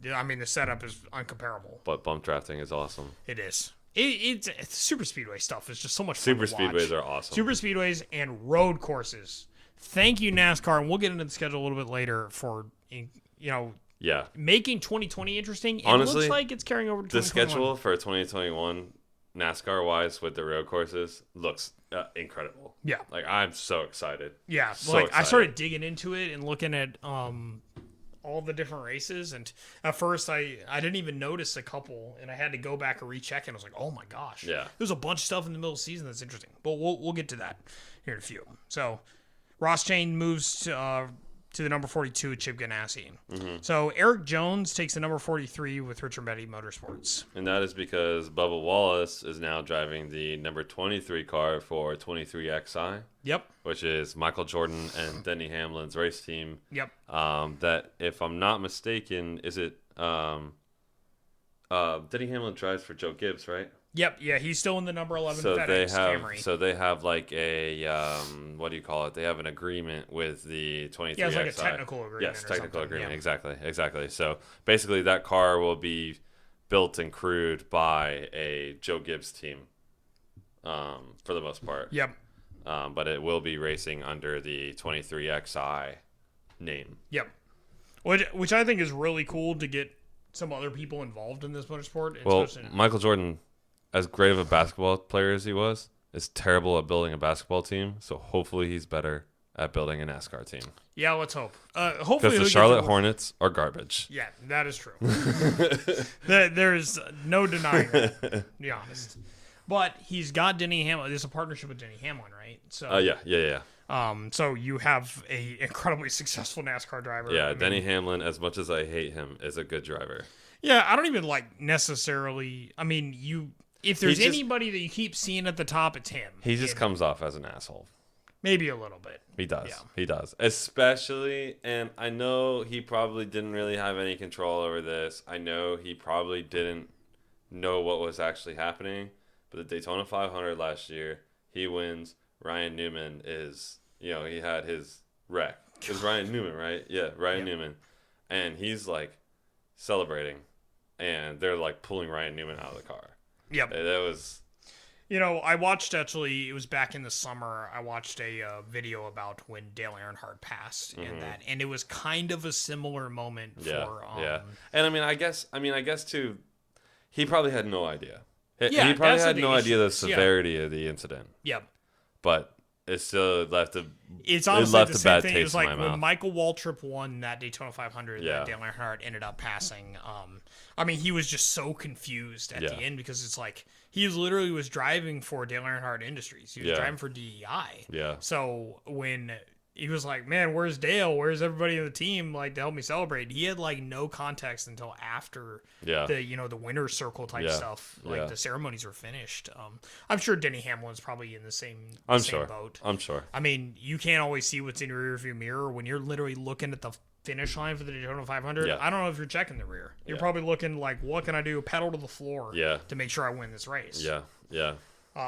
So, and it does, he did kind of come off poorly that. But, if anything, I don't know if it completely makes up for it, but he helped to organize a lot of that NASCAR iRacing stuff. The first race that ended up on Fox, that was all put together by him, and he ended up winning it. Oh, really? I didn't know that. Yeah. I didn't know that. Okay, I like you a little bit more. I think he released some expletives at the end, too, which were pretty interesting. Nice. So I do like expletives. Yeah. So, but in general, I think if Michael Jordan's going to partner with anybody that's currently relevant in NASCAR, Denny Hamlin's the man. Probably a good option. Yeah. So it should definitely be interesting to watch. Certainly Michael Jordan has the money to be able to support it. That's true. You don't get into racing without money in the end. So he's got to sell shoes. He's got some dope shoes. Respect to the Jordan 1s. Yeah. Even though I'm more of a dunk guy. But still, and Bubba Wallace is a very big personality in Yeah. NASCAR. I mean, Yeah. certainly he kind of pushed against the grain of what you'd normally expect in NASCAR last year. Yeah. I mean, certainly very culturally relevant at the time for what was going on in the United States. But still, I'm glad there was somebody in a major motorsport, which is not predominantly watched by African American people, Yeah. probably, to be able to see that. It was So, pretty distasteful for him to rage quit in an iRacing game. yeah, I mean, that was Yeah. I mean, he literally lost the sponsor for Yeah, it. Blue so, Emu, right? Yeah. Yeah. It's like, we want, what did they say? Like, I was kind of like, we want to drive with winners, or like, we want to Yeah. sponsor winners, not Yeah, people something that, like not that. quitters or Yeah. stuff. Yeah. So, I mean, seriously, dude, it was an iRacing Yeah. thing. Like, yeah. Well, he even said, like, this is why I don't take this shit seriously yeah, or whatever. yeah. It's kind of funny, though, at the same time. So, Yeah. and once again, in a very light news season for most sports, it gave us something else to, like, I talk guess, about. yeah. For people to complain I about on guess, Twitter. yeah. So, at least it was somewhat interesting. Yeah, So, yeah. but I think, obviously, he's probably a good fit for that team. Yeah, absolutely. Absolutely. Yeah, I mean, that's the whole reason why Michael Jordan came out and Yeah. wanted to make that team. Yep. So, I think it's pretty cool. yeah. We kind of went on a tangent there about Eric Jones. So he took over Bubba Wallace's spot Right. In the number 43 Right. Richard Petty Motorsports. Eric Jones, he finished 17th overall with 9 top 5s last year. Best finish was Talladega. Yeah, so, I mean, Second place. pretty solid. It's okay. 2020 running. It's hard to really judge 2020 too much because their schedule is Who so did he strange. drive for before? Oh, I don't know. We'd have to look that up. Yeah, I don't know either. But still, I mean, I would want to be on Petty Motorsports. Talk about a name. Yeah, seriously. king. Seriously. That man's mustache is still black, and I don't believe it. Just for men, bro. just for men, Richard Petty edition. It comes with sunglasses and a 10-gallon hat. Dude, okay. Missed marketing opportunity. Just for mustache. For life. Just for men. For 80-year-old white dude mustaches. Maybe someday we'll all need that. But man. But yeah. I could use that now. well, I think just for men works to add color. I don't know how much hair it adds. What? Hey, I don't have a lack of hair. I've got a lack of color. That's it's really true. blonde. That is the biggest problem. It's It's really really the blonde. blonde. So, but you got some length now that's really helping. I had to it. trim it down, actually. I kept eating Man, it the other yeah. day. Like, it was getting so bad. I took a bite out of a public sub, and I pulled my hair out of my lip. And I was like, oh, man. It's like, it's time to get the scissors on this. It's like when your nose hairs get really long and they start tickling, like, the outside of your nose, and you're like, I got to rip it out, and you end up pulling out 3, and you start crying. Yeah, that was where I was at with my mustache. Sorry, Justin. I haven't experienced that yet. Are you serious? I haven't. I Damn, apologize. I'm getting old. It happens. Dude, so. my nose hairs are, like Fierce? untamable. They're wild. They're just there, and they're so thick. Like, I mean, I've got beard hairs. That They are will super thick. stab I mean, you. I shaved this morning about 7:30 a.m. and here's the shadow. yeah, you got a that I'm pretty looking good at. shadow going on. I got thick beard at the bottom. I don't know if the camera will pick that up, but Probably not, but there's shadow here significantly, people. But ever since I shaved off my beard, I've actually been more. I used to be self-conscious about my mustache. I don't hate it. no, the mustache looks good. I'm glad you cut the mustache. Yeah.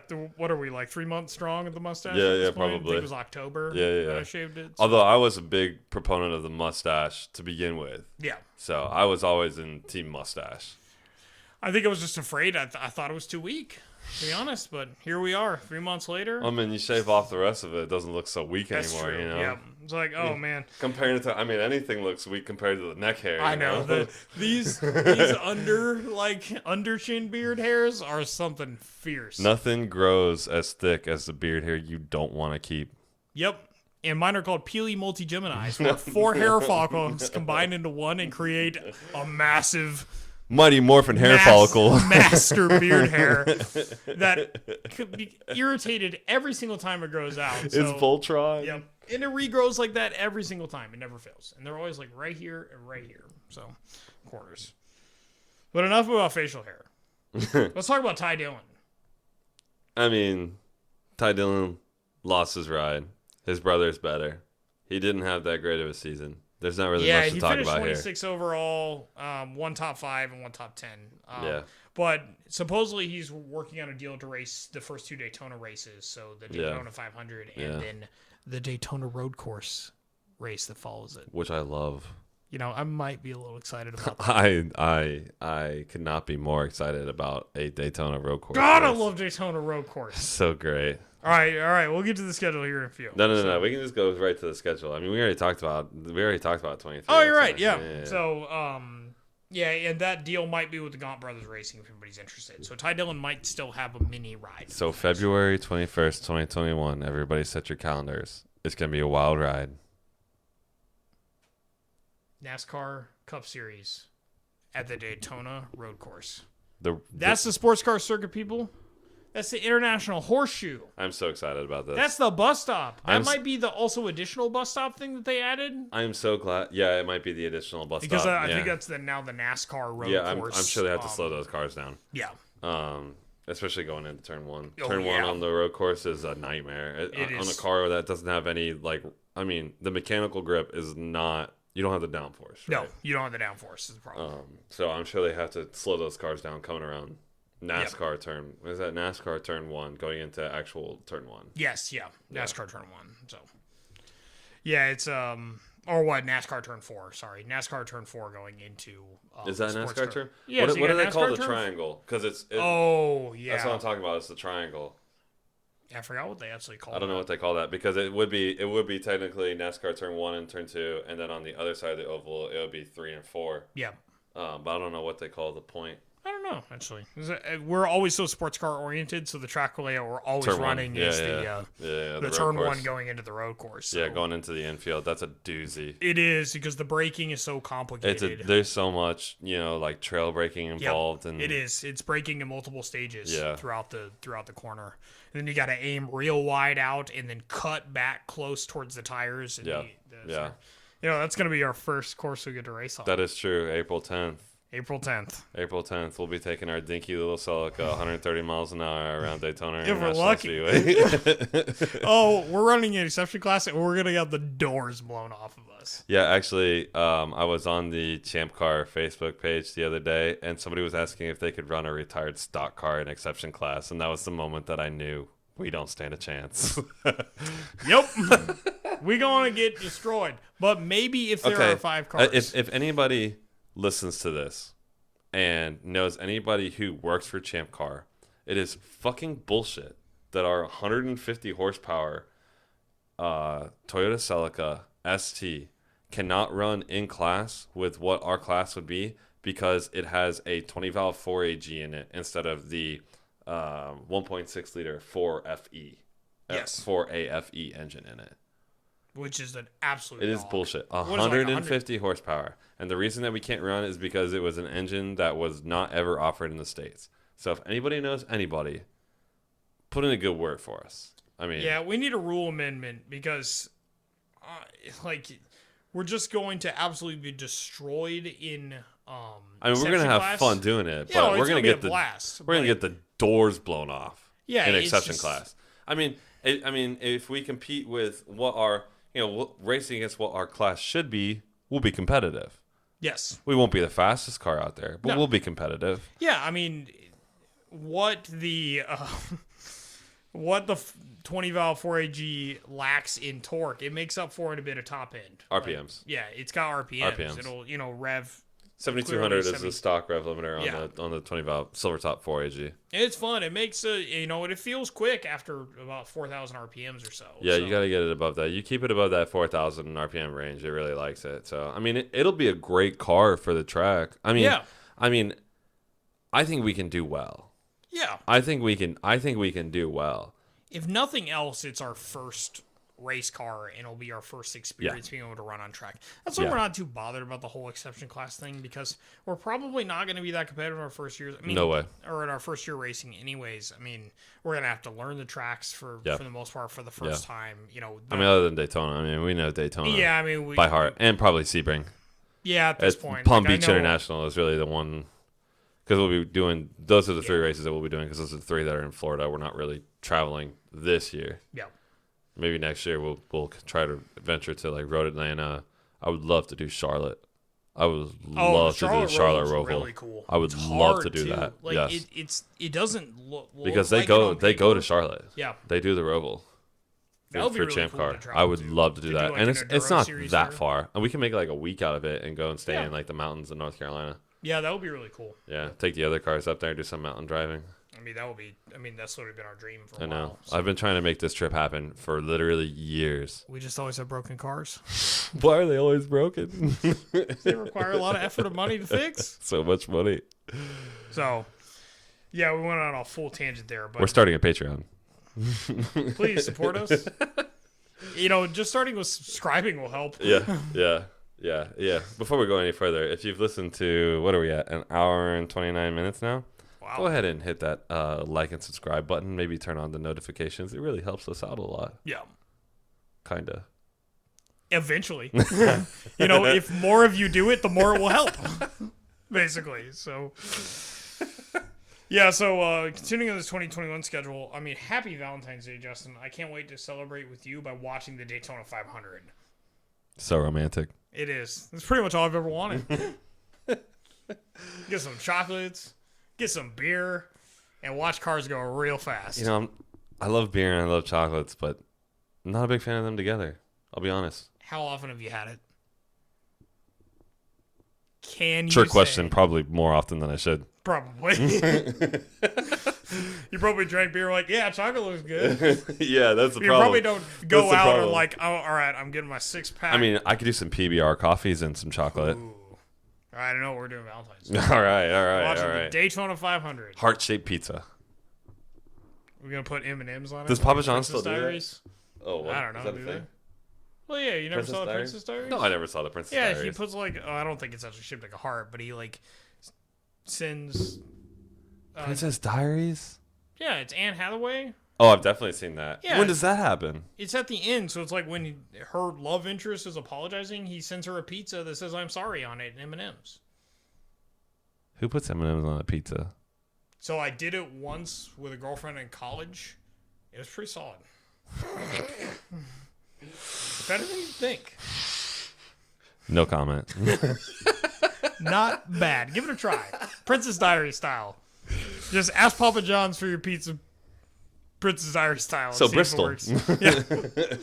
Yeah. So the Daytona 500, certainly most of the time one of the most interesting races of the year. Yep. Valentine's Day. Gotta love the Daytona 500. Yeah, love it. So there's a bunch, we were kind of getting into it before, there's a bunch of cool stuff on the calendar this year. There is. So on March 28th, we got a freaking dirt race in the Cup Series. Which is going to be awesome. They have a race on dirt since like, what, the 70s? Yeah. Yeah, it's a Bristol dirt race. I'm not familiar with the Bristol dirt circuit, so we'll have to Me take a either, look but at it's what the- dirt, so I it'd be doubt cool. it has the banks that, of course, the regular Bristol circuit has. But Yeah. still, I just want to see Cup Series race on dirt. It's Yeah. going to be awesome Yeah. to be able to see. Because it's almost a different skill set. Mm-hmm. Because, sprint cars are always going around sideways. Exactly. You've got modifieds and stuff going around sideways. Yep. How are stock cars going to approach it? I haven't really watched anything on it, so it'll be really Yeah, I exciting. haven't either, actually. It'll be really interesting to watch. Yeah, because, do they aim for, straight grip like they would on asphalt? Yeah, I Or wonder what how kind they of would set up compound those they run? cars. Yeah. I wonder if they set them up more like a modified. I want to see Yeah. Cup Series cars slide. Yeah, that'd be cool. Yeah. That'd be That would cool. be really awesome. So, excited to see the Bristol Dirt Race. This one's really cool coming up after that. Of Yes. course, there's a bunch of the cookie cutter ovals spread out through all this, but these are just the highlights we like. May 23rd, Circuit of the Americas. GP circuit. Yeah. That's going to be, honestly, I have to say, having, in a number of different series, like simulations and stuff, I don't really love how COTA is as, a racetrack. But do I want to watch stock cars go around it? Absolutely. You bet your ass I want to watch stock cars. Absolutely. Watching Formula 1 cars, of course, you got some really square corners the way they make. I want to see how stock cars approach a square-ass corner Yep. one. Yep. Or double apex, corner 1 and 2, whatever they call it. Yep. It's like basically rectangle they go in at the beginning with Yep. that big straight coming down the front Yep. stretch. Yep. So that's going to be really cool. I like that. And I don't know if this just awakened a fire. Man, I wonder what their viewership was last year when watching the road courses. It had to have been good. That's the only reason why they would add so many in this year. Yeah, because I don't know how significantly they changed up the schedule, but there's a lot more than there normally is. There's Yep. usually just what? Watkins Road Glen. America and the Glen? Yeah. What yeah. about Sonoma? Sonoma? Sonoma. Yeah, Sonoma.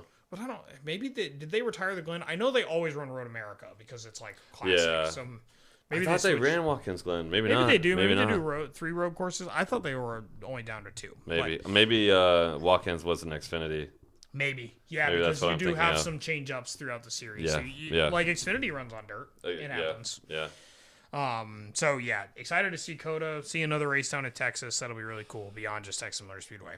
Speaking of Texas Motor Speedway, on June 13th, the All-Star race is actually taking place in Texas Motor Speedway, which I found surprising, not being the biggest history buff on the NASCAR series, but I thought it always took place at Charlotte. Yeah. It was always like a North Carolina Speed Weeks kind of thing, and they always ran the All-Star race there. So now Texas Motor Speedway is owned by the same company that owns Charlotte. Yeah, So you can tell by the it's like the salt flak car that the emblem they have there in the blue and red and white color scheme. So there will obviously still be Charlotte races throughout the year next year, which I love Charlotte as like an oval race course. It's like one of my favorite middle tracks probably. But the Roval is awesome. It's love Charlotte Roval. It is tricky.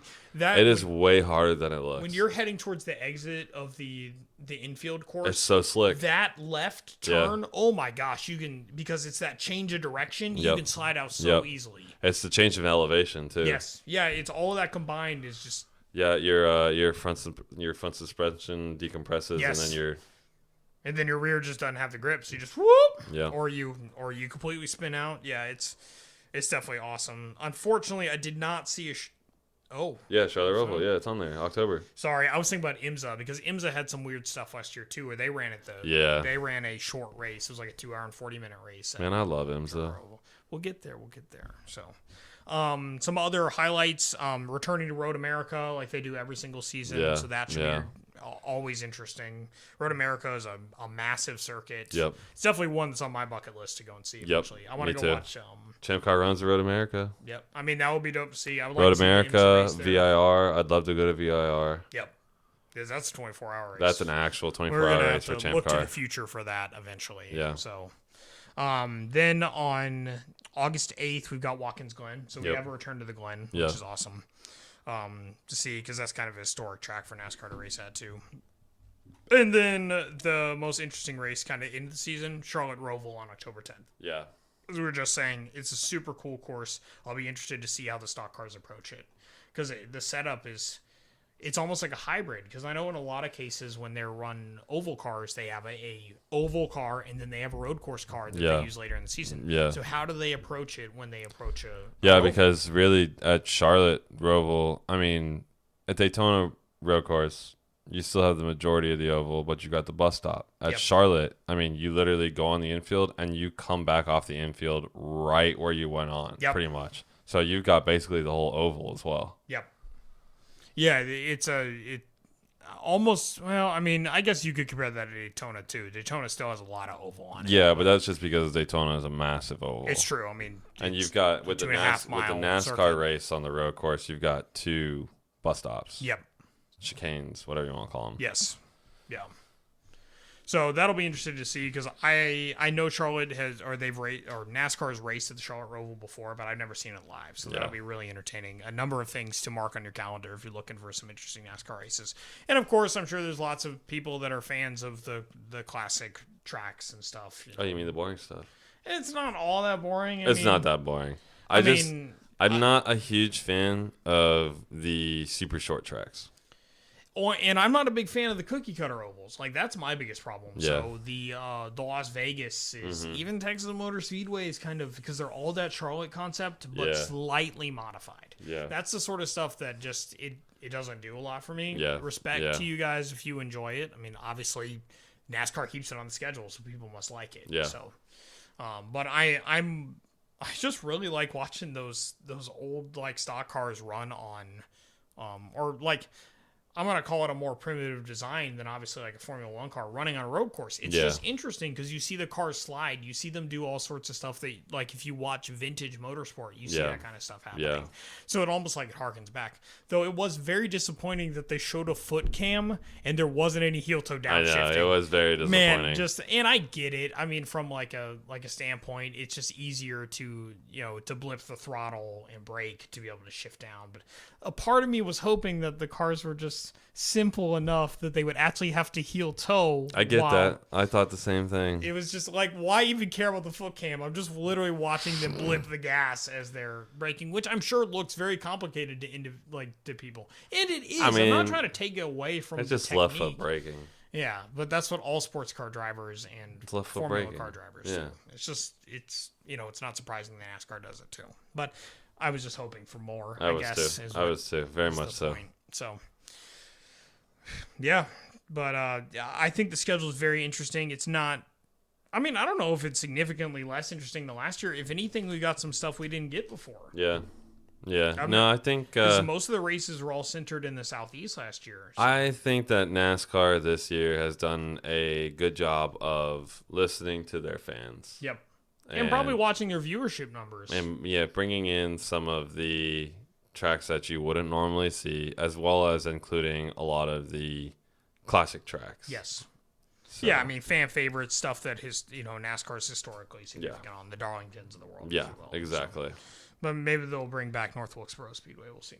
So they won't. But I think iRacing scanned it, so you may actually be able to run it. Oh, really? It's kind of cool. So, all right. So, getting on to probably our favorite topic of all motorsports. I love Imsa. God, we love Imsa. I mean, we cut our teeth on watching Imsa. Imsa's the reason we sit here today. The 24 hours of Rolex will forever be.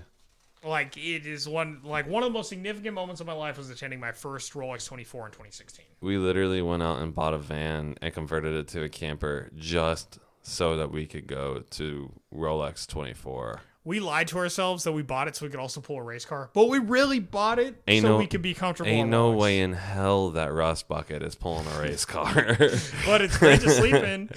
I mean, it's great as a trackside vehicle. It's got a toolbox and stuff in it, and you can throw some tires on the back of it, but no way in hell it's pulling the race car. But it's okay. No sleep way my in happy hell. ass, and it's got an Xbox in it, and it does. It has got an Xbox One in it, so we could play Skate 3 and.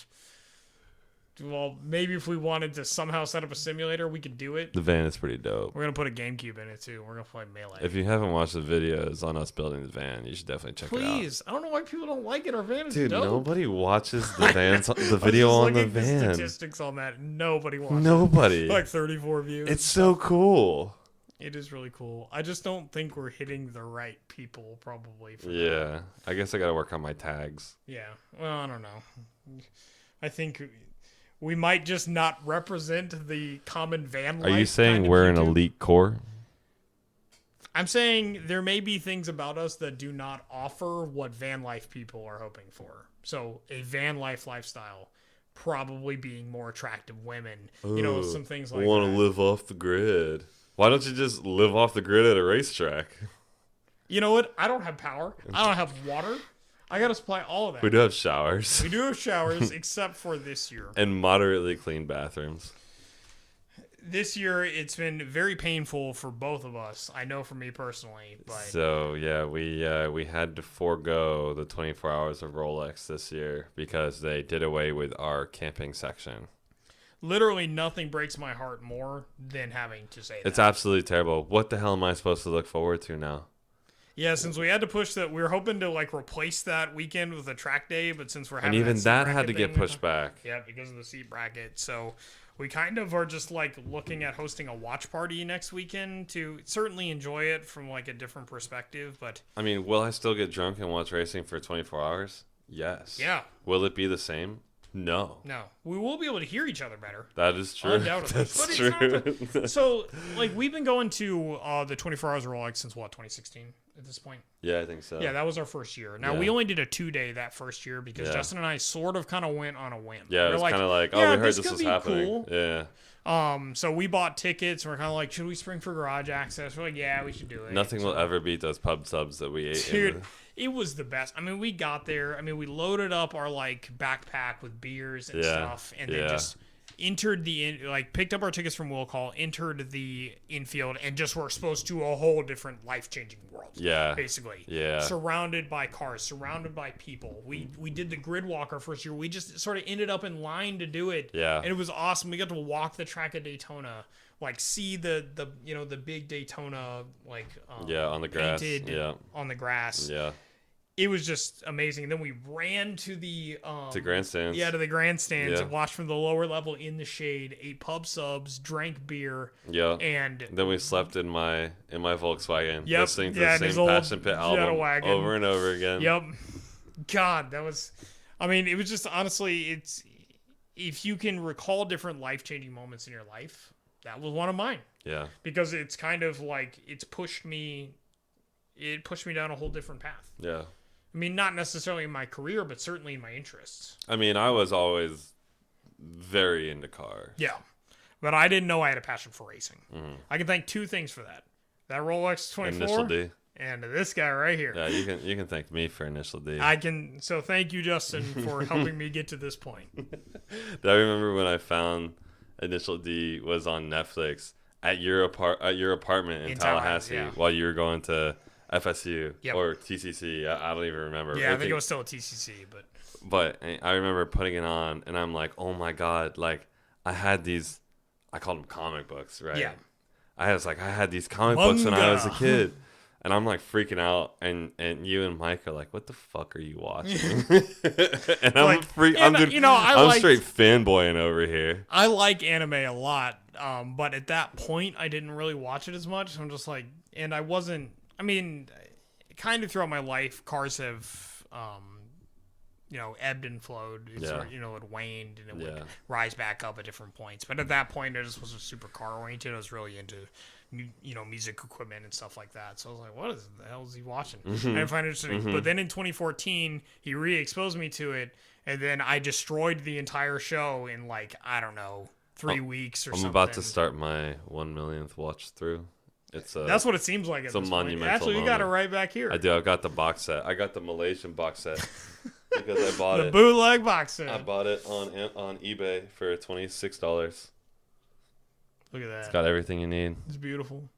There's a couple of Initial D Tomicas behind him too. So you got the 8.6 and the FC Ryosuke's FC, but. Yeah, I mean, but Rolex has been significant in our life, and it's been something we look forward to every single year. Every year. We live our life based on when Rolex occurs. Yeah, pretty much.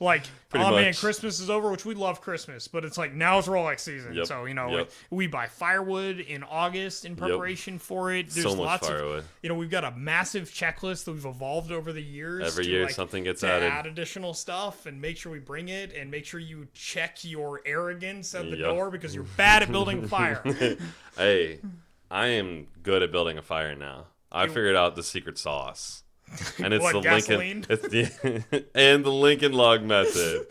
You got to take into account the wind shear. That's true. The problem. That's the toughest part about it's super maintaining windy. a fire. You wouldn't expect it to be so windy. You wouldn't expect it, no doubt. But still, we make it work. That's why it's such a significant loss because obviously 2020 was a tough year for everybody, but just the absolute icing on the cake was 2 days before Christmas. Or I think it was maybe the Monday before Christmas. We get an email saying we're very sorry. They had sent out this teaser email earlier in December. Coming. We had called I knew it was coming. This seems like the kind of email. I have sent out this email a million times before. This very email. It's a preparing people email. Listen, we're trying really hard to get your toilets out on time. We may run into some complications in production. Yeah. That's the sort of email we got from Daytona saying we're working with lawmakers and stuff and to make sure that we can provide a safe experience for everybody. And then of course those few days before Christmas we got the worst president in the world telling us that they could not support, and it's mainly the bathroom and showering facilities. You want to know something? What? That's when I found out Santa wasn't real. Well, at least you lived this many years getting to believe. I mean, if anything, yeah, the Santa unfortunately did not bring me Rolex for Christmas. No, I ask for it every year. Yep, and most of the years I get it. This year I got coal. Damn. Yeah, so what was kind of nice is that they offered us a couple different discounts for our trouble, and they did allow us to completely defer our package to the following year. So, which is what we did. Yeah, because honestly, Rolex for us is.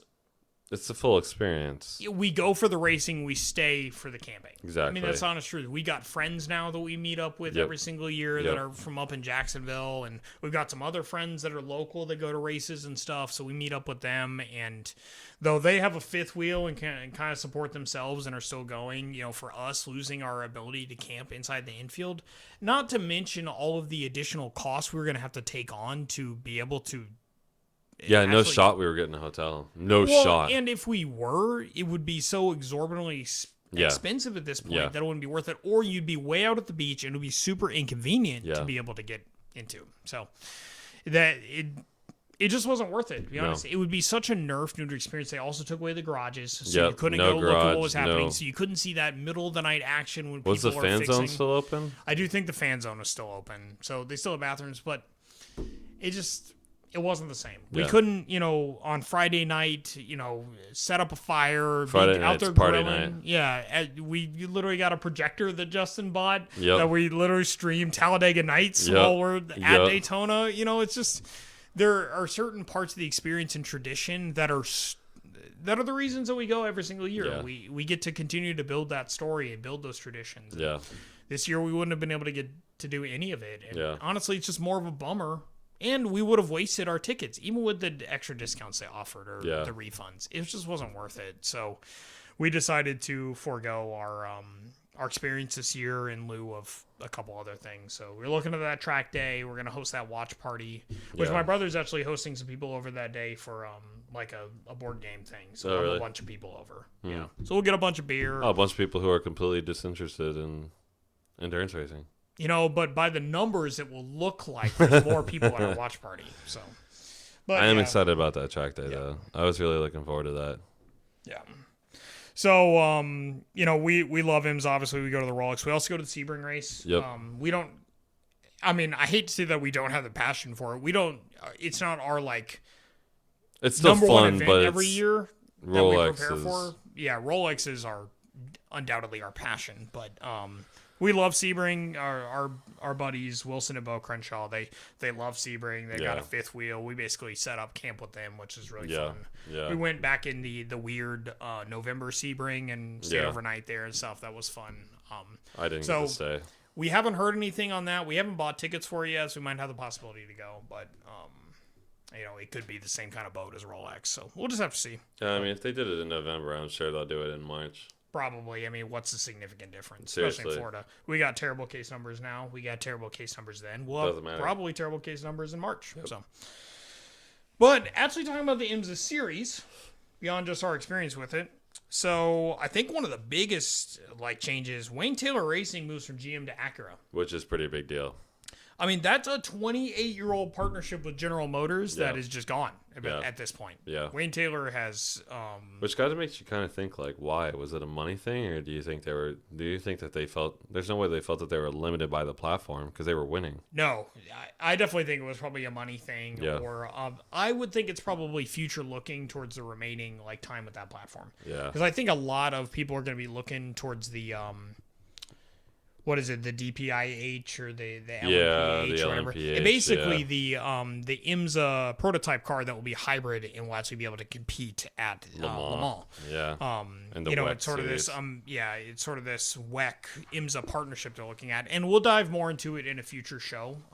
Which is pretty cool. Honestly, it's probably going to save Imsa because they've been looking a little bit.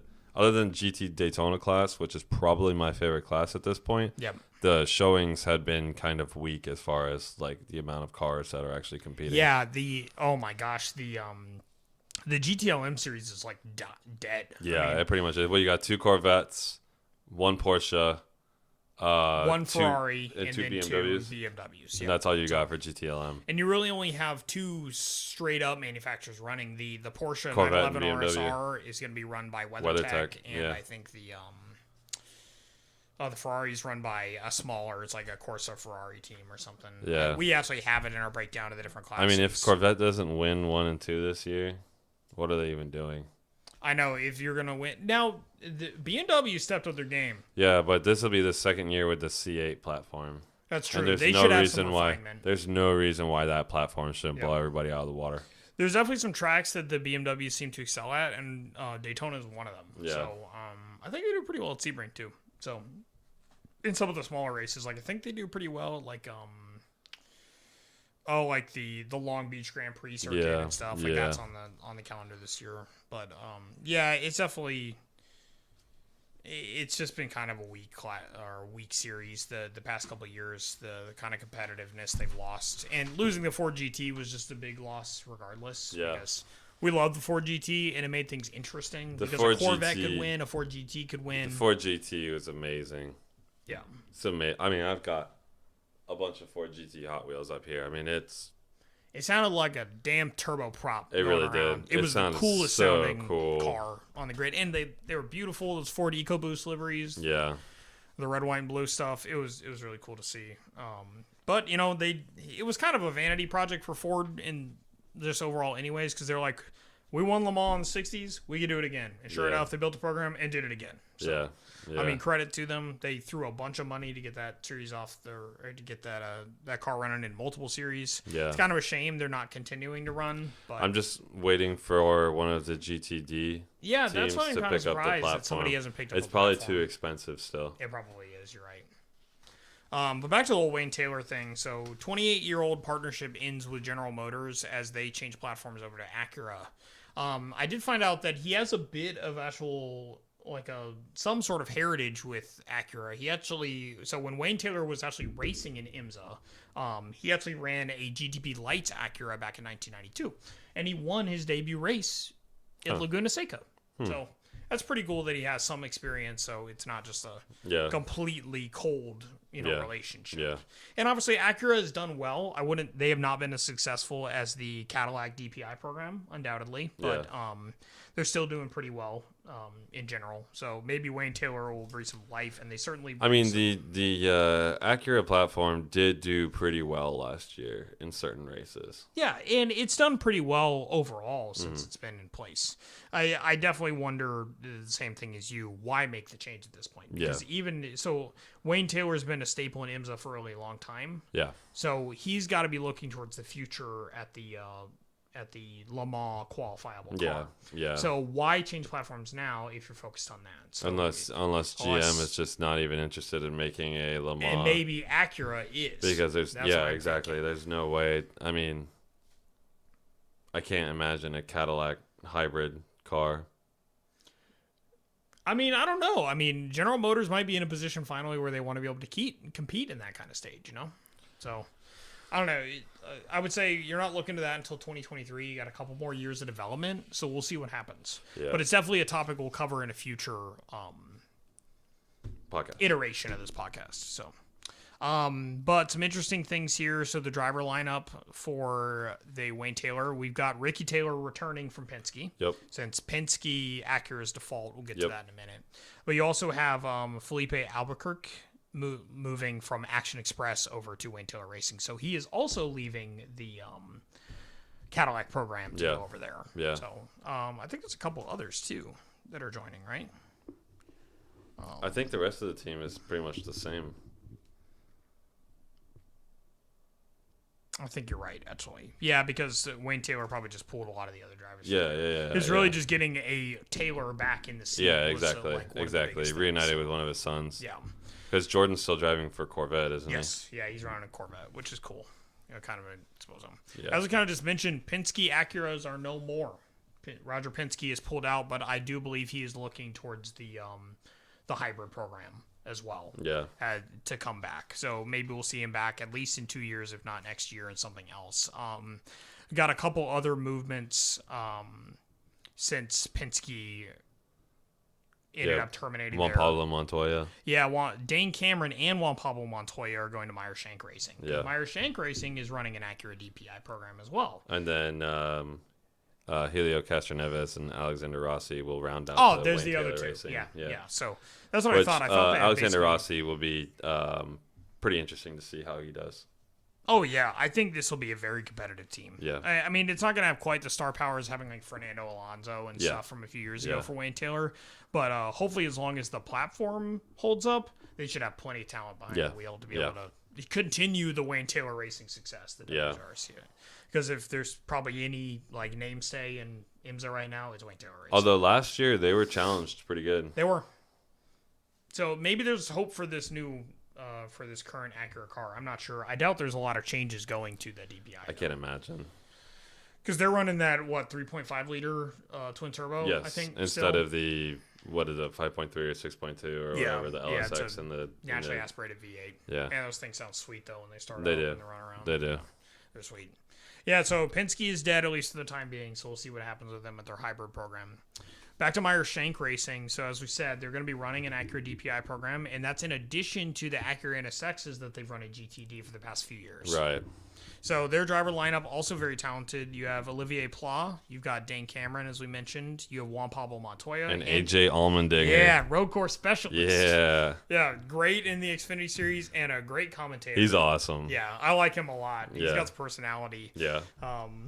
He had a little bit of controversy last year at the road course race, didn't he? For the Xfinity road course race, didn't he end up accidentally wrecking somebody? Oh, I didn't know about that. Yeah, I think he was contending. Yeah, he was just like, "That's racing." I do think he apologized. Oh, after, actually, I do know what you're talking about. Yep. Yeah, but he's a really great personality and a talented driver, and he's got a lot of IMSA history too. So he should be able to make this team very competitive. Yep. This action at the Ally car. Oh, it looks sweet. The Ally car, but with Kamui Kobayashi, Jimmy Johnson, Simon Pagenaud, and Mike Rockefeller. They're calling this their star car, and I understand why. Yeah, that's going to be pretty awesome. That's a hell of a driver lineup. Yep. I mean, you got Kamui Kobayashi, who was a two-time defending Rolex 24 Daytona winner. Yep. So he's got 2 watches already, and Action Express is definitely always challenging to be able to win the Rolex 24. Yep. And then you got Jimmy Johnson, who needs no explanation. Simon Pagenaud, which, I mean, I would imagine you know who Simon Pagenaud is. Incredible IndyCar career. And then Mike Rockefeller, who's a DTM driver. Yeah, DTM driver, also a former Corvette driver as well. So he's raced Corvette racing before. So definitely a very talented team. They definitely have a shot as long as the platform holds up, which it didn't look like the DPIs were that slow last year. No. So I definitely think there's hope for them to continue to be competitive in 2021.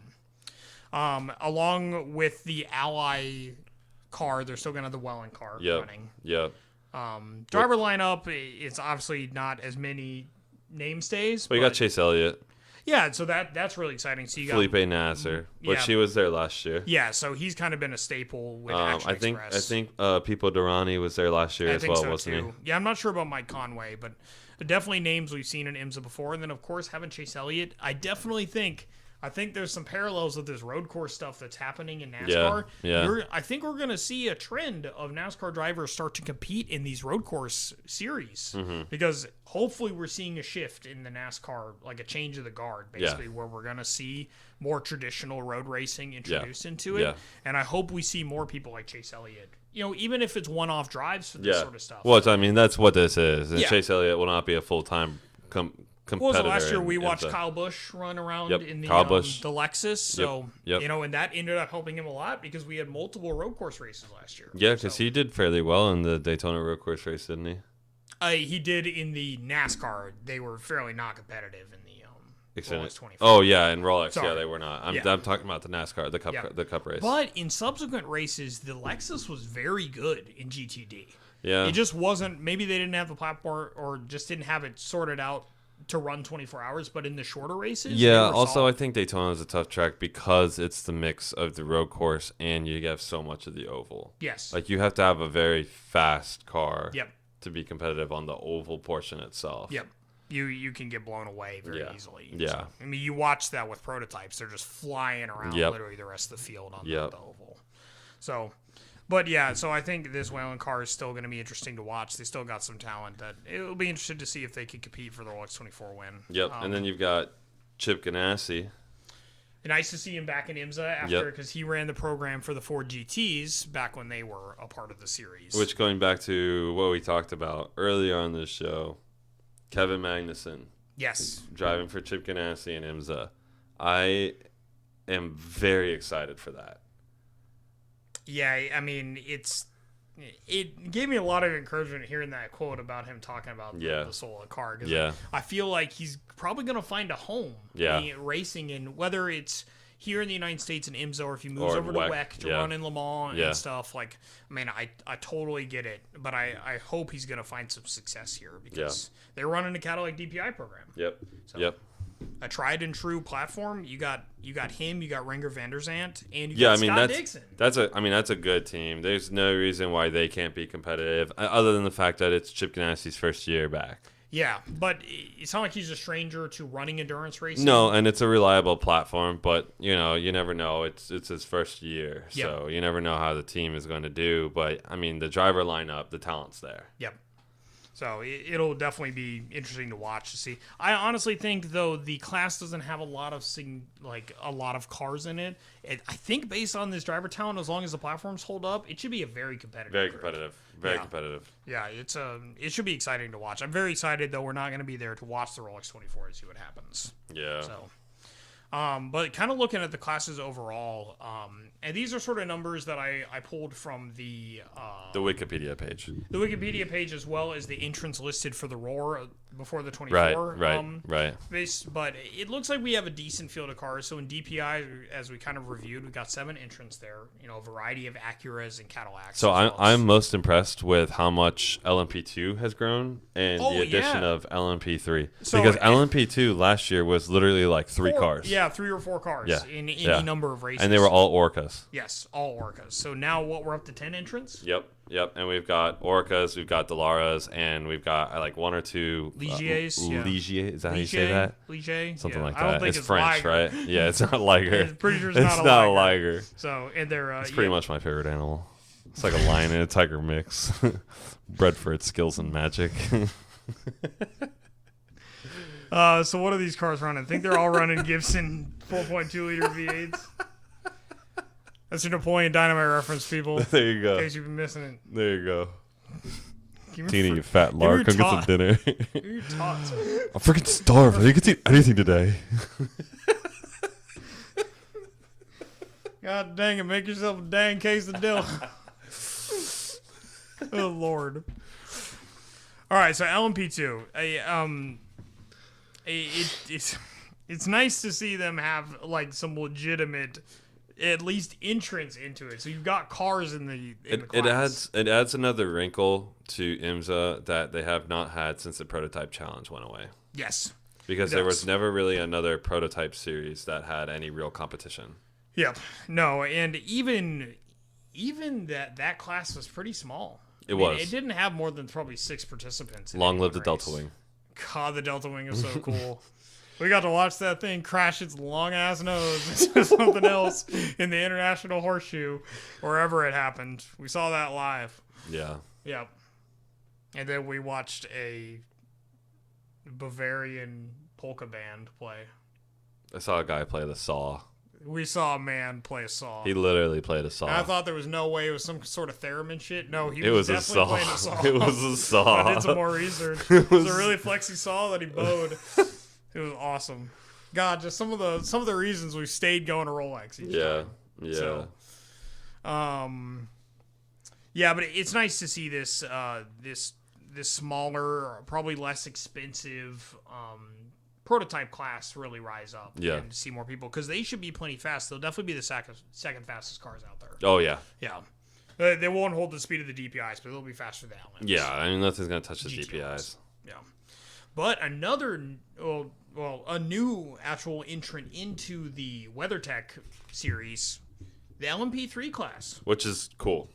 Yeah, because this is, if you're familiar with IMSA, they have the Prototype Challenge, which is a completely separate sanctioned racing series through IMSA. So they usually run at some sort of tracks. They actually have a Boy Scout race that's coming up at Daytona here at the Roar.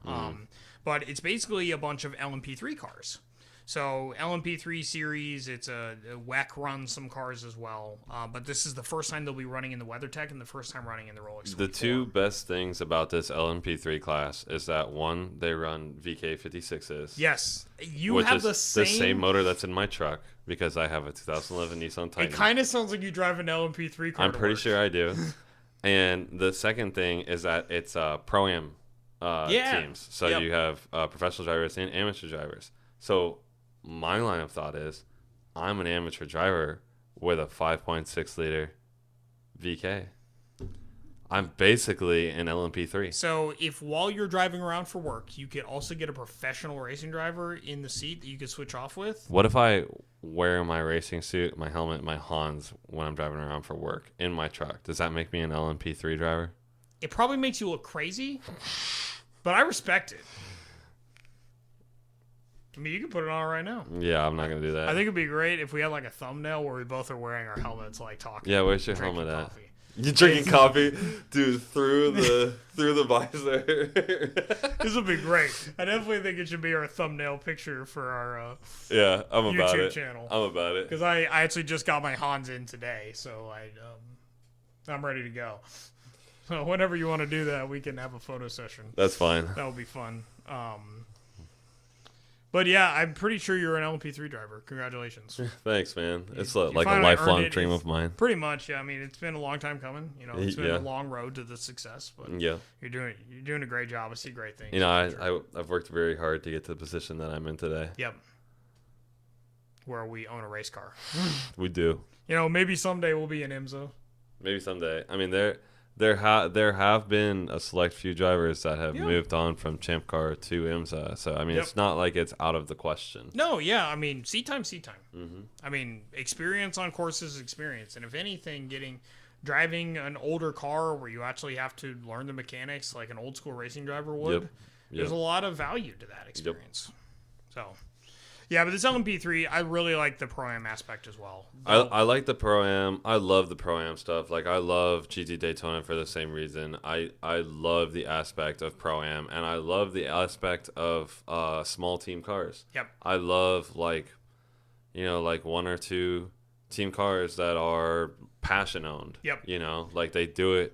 I mean, obviously they're getting some money out of it, but they do it because they just fucking love it. I mean, so you got two manufacturers in this class. So you've got Duquesne and you got Ligier. Mm-hmm. So, but realistically, you could just be a Joe Schmo who has enough money who could contact Ligier and buy a car. Yep. And if you would buy that car, throw a livery on it, and contact Imsa, you could probably pay to race. Yeah, and that's extremely prominent in the GT Daytona class, which I think is why I love the GT Daytona class, especially because it's set up like that, where you can be like an owner operator team or whatever. You get so much more variety with the cars too. You do.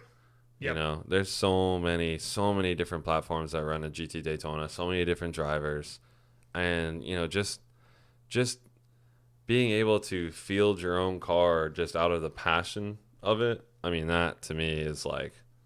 I think that's why I love GT Daytona. Like, I have so much respect for the GT Daytona class, and honestly, especially this year, that would be the class that I pay the most attention to. Well, I do think this, based off of these driver lineups, I do think the DPI class will be competitive. But I agree. I think the most of the action you see is in GT Daytona. It's in GT Daytona. Yeah. It's the best spec course or best spec class. Yep. So.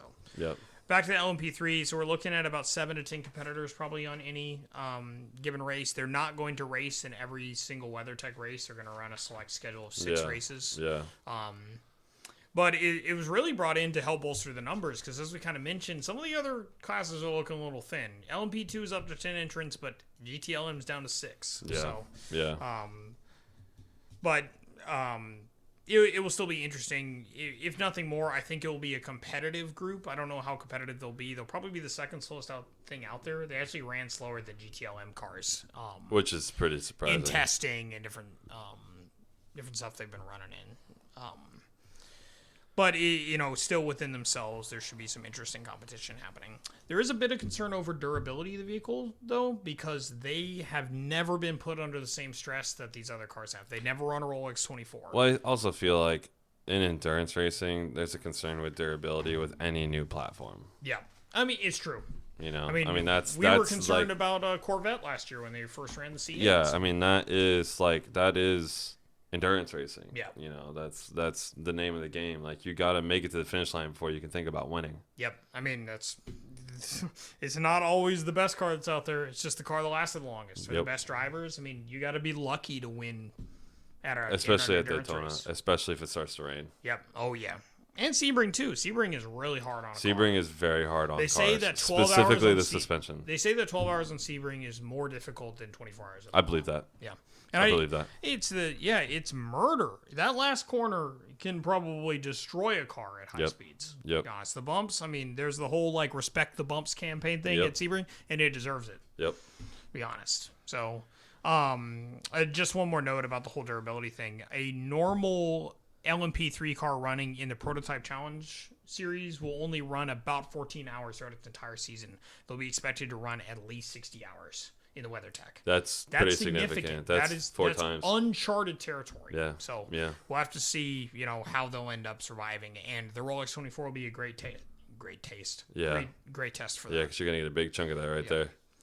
And one notable team that's kind of significant, Riley Motorsports is running a LMP3 car, and Spencer Pickett's actually going to be driving in it. So it's a part of the Pro-Am sort of thing. Cool. GT Le Mans, as kind of mentioned, it's only got about 6 entrants. There's not really much to talk about on GT Le Mans other than the fact that Nick Tandy went from the defunct Porsche racing team to Corvette racing. Now there will be one 911 RSR racing that will be fielded by WeatherTech. It will not be fielded by Porsche. Porsche does not have a factory team this year, which is kind of disappointing. Other than that, I don't, like I said, this is Corvette's year. There's nobody who's going to challenge that C8R this year. I don't see it from the BMWs, especially from their driver lineup. I mean, BMW might steal a win. Yeah, we'll have to see because overall, there's just no way. I think they've got better chances at the shorter races. Yeah, but absolutely. Now the Corvettes have a year under their belt. I definitely think they're going to. I mean, that platform is just far superior. The ones to beat. I mean, the front engine Corvettes were more competitive awesome. than the. Now you have a mid engine Corvette. I mean, it's just. They sounded sweet. Yeah. God, they shook the entire. They did. They did. The whole stadium. Oh, so cool. But. Yeah, and then the only other kind of notable, we got a Ferrari 488 back in it, which we did not have one of the previous year. It is not a Ferrari. It's not a Scuderia team. Yeah. It is a Rizzi Competizione is running 488. So at least we have at least one more entrant. Yeah. Because if we were down to 4 cars, it would be the problem with LMP2. It would hardly even be like a significant part of the series. So right. At least we got a little bit to look forward to. It'll definitely be who wins the Corvette of the years. Not that the 911s weren't competitive, but we'll have to see how they are managed under WeatherTech. That's the thing. I mean, you don't have the factory backing that Porsche factory team had. So now you've got like an independent team. I mean, obviously WeatherTech's a huge sponsor of Imsa, and WeatherTech's going to have a decent amount of money, but it doesn't have the same factory backing. I don't see any way that anybody comes close to Corvette this year. Right. It's going to be, it is going to be the Formula One of Imsa. Yeah. I mean, it will not be competitive. Yeah. In my mind.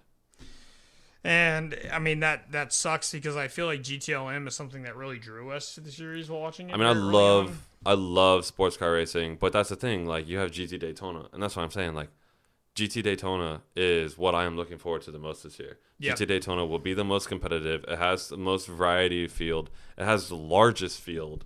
And just the aspect of, like owner-operated teams, small teams, amateur drivers, like that to me is like, that's what I want. Like, that's what I want to watch. Like, that's, because that's people who are out there doing it because they just fucking love it. Yep.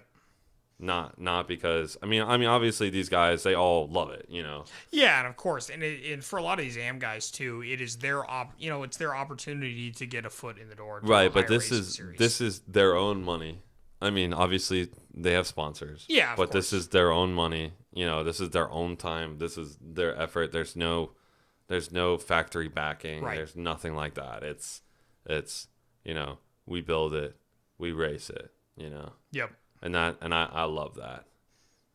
Even though it's kind of weird because you do see factory backing in GTD because Lexus, I mean, their program is very much Lexus. That's true.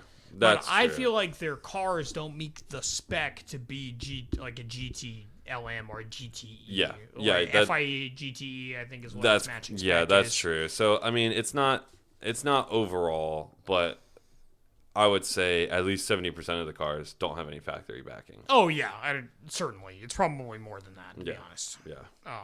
It's very rare. But GTD, as you're saying, it's going to be competitive. They got 20 entrants, at least based on the Roars number.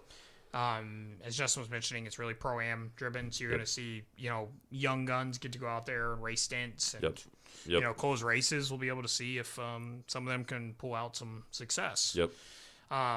If you guys don't know, Imsa GTD is equal to FIA GT3, like global GT3 spec. So it's just basically modified sports cars, Right.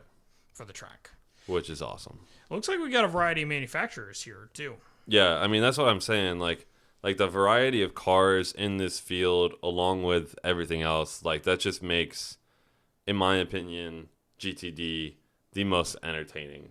Yeah. The most competitive, the most entertaining. I mean, you've got teams that do well. You got like who drives the Mercedes cars? I like the Wins. And, Yeah, the Win car and stuff. The Win Mercedes car Which is does a classic livery. Yeah, typically does well. The 911 will typically do well. The Huracans kind of hit or miss. 488's kind of around the middle of the pack. I don't know. The Huracans had a great year last year. They won the Rolex. They did, and they won at Sebring too, but they Yep. didn't win anything else. No, they didn't. Yeah, so Unfortunately, but it's I would take a Rolex 24 and a Sebring win. That doesn't sound like that bad of a year. Sign me up. Seriously. Sign me up. I'm an amateur driver. You are an amateur driver. All you need is a pro. Just find the same one that you're running in your Titan while going to work. I need You're a pro. GTD. There's a couple other notable stuff that's running. So we got Aston Martin back in here, which is cool. Running the Vantage GT3. Pretty sure Aston Martin was in last year. Was it? Yeah. Oh, well, we got them back, which is really cool. That was the weird one that we saw crash, and it was mid-engine. Yes. Wasn't Yeah, it? yeah, It's like yeah, a yeah. mid-engine Yeah. Vantage, which is very strange but cool.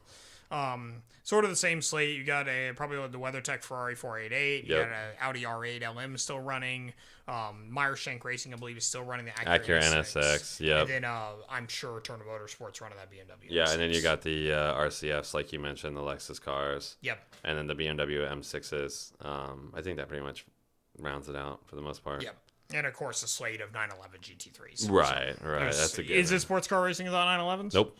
It shouldn't be. It is not. It is not. It is the quintessential sports car. Which kudos to WeatherTech for putting a 911 back Yes. in GTLM. Because the RSR screams. When Yeah. that thing flies by, you better be wearing earplugs. Yeah, it's such a great looking, great sounding car. I Yeah. mean, it is the pinnacle of sports cars. Yeah. I would say. Undoubtedly. It's an awesome car to listen to watch. I hope that they can make it at least somewhat competitive for that program. Yeah.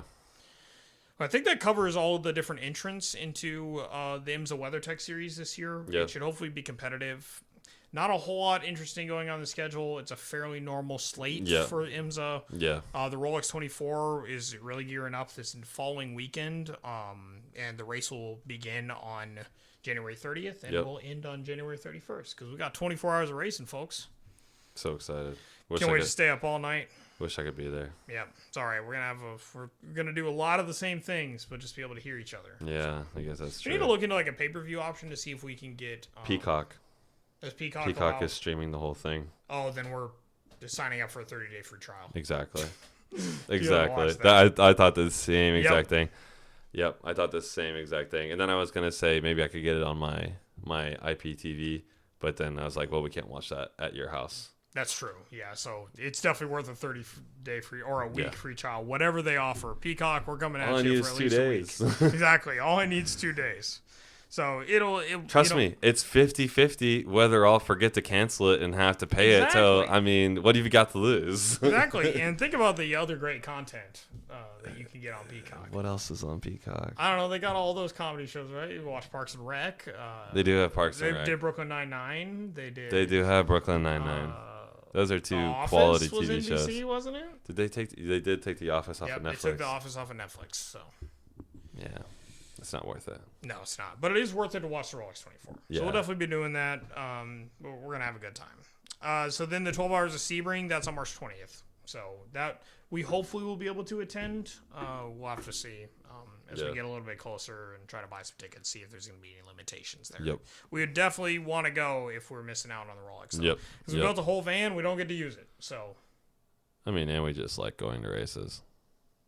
Yeah, true, but that van thing. Spent a lot of money on that. I mean, not that much money. All right, we spent a in very the grand scheme of things, amount of money on it. Yeah, it really wasn't that bad. It wasn't. It's so sweet. That's why I It want is to take sweet. it. And camping it. Yeah. Needs a couple upgrades. Yeah. But as like I said, the rest of the season's fairly standard Imsa. So, Yeah, you gotta stop at Long even Beach, Rolex you and Sebring are standard. Those are just Yeah, it's a whole standard schedule. There's no oddball races like a Charlotte race. There's not like No. a 240-minute race at Daytona or anything like that. Yeah. You know, there's no strange stuff. But you know, it should still be a good year. Still gonna enjoy watching it all. So excited for it. Oh, what time are we at? We are at 2 hours and 23 minutes. Damn, we talked for a while. Yeah, we did. We just love motorsports. See, this is why we wanted this show. Exactly. We really, even though we're talking to the same people we always talk to motorsports, hopefully you guys get to enjoy it too, because we don't really get to talk to a lot of people about it. So Yeah, that's true. That's true. Yeah, I hope at least somebody finds this and enjoys it. You know? So once the season really starts to ramp up, we're planning on doing this every week. Yeah. Talking about, whatever it's really happened. kind of like recap of what happened the previous week, some look at the upcoming, and then of course, any major news in the series. And our other regular bullshit. Yeah, I love regular bullshit. My whole life is regular bullshit. My whole life is bullshit. Well, yeah, but this isn't this place for an existential crisis. Tune into my existential crisis podcast. It'll be Tuesday, streaming at 2 a.m.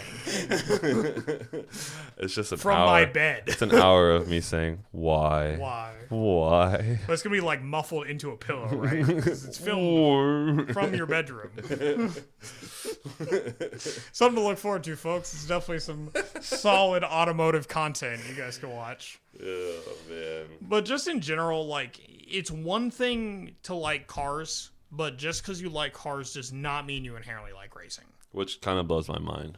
Yeah, because you'd want to watch it at its pinnacle. Like, what is the purpose of building cars? I mean, it doesn't even have to be the pinnacle. Like, I just love all kinds of racing. It's the all kinds of competitive motorsport. outlet. Like, for I love modifying drifting. cars.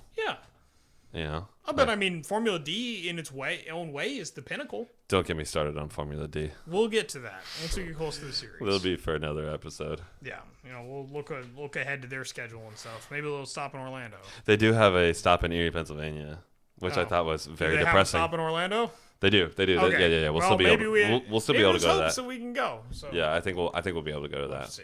That's April, I think. Maybe it's it's normally June. April. It used to be June. They moved it up to April. Yeah, but I think they might have changed it around. It might even be earlier this year. It might be like the end of May. Because it used to be the third stop. So it would be Long Beach, Atlanta, Orlando. But then they moved it to Long Beach, Orlando, Atlanta. So hopefully they maintain it there, because Formula D in June is way too hot. That's way too hot. They literally never sell seen Justin umbrellas. so sunburned. Yeah. Well, that's not true. Okay, that's not true. But it was a significant time seeing him sunburned.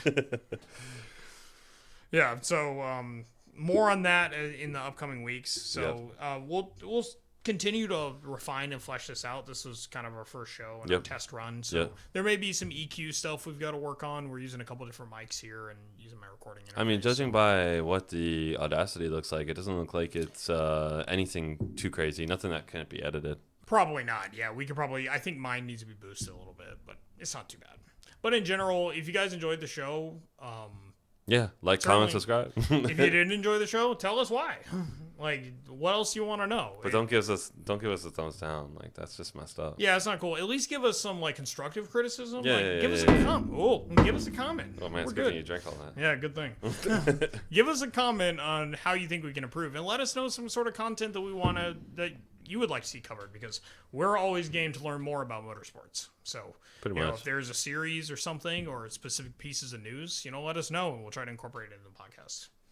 Yeah. So, Cool. nothing else. I've talked a lot today. I gave like a presentation at work where I talked for over an hour straight. Yeah. So, I know with every other conversation I have, because work is just meetings. So, for me at least recently. So, Yeah. I think I'm ready to Have drink another some- drink and watch more Attack on Titan. yeah, too. I might get some water too. It's pretty hot in here. It is a little hot in here. It gets We've been pretty in here for warm like in 2.5 hours. So, Yeah. I think at that point, I think we call it a night. Cool. So, as Justin said, like, comment, subscribe. Yeah. Thanks for tuning in, Yeah. and we'll see you guys on the next one.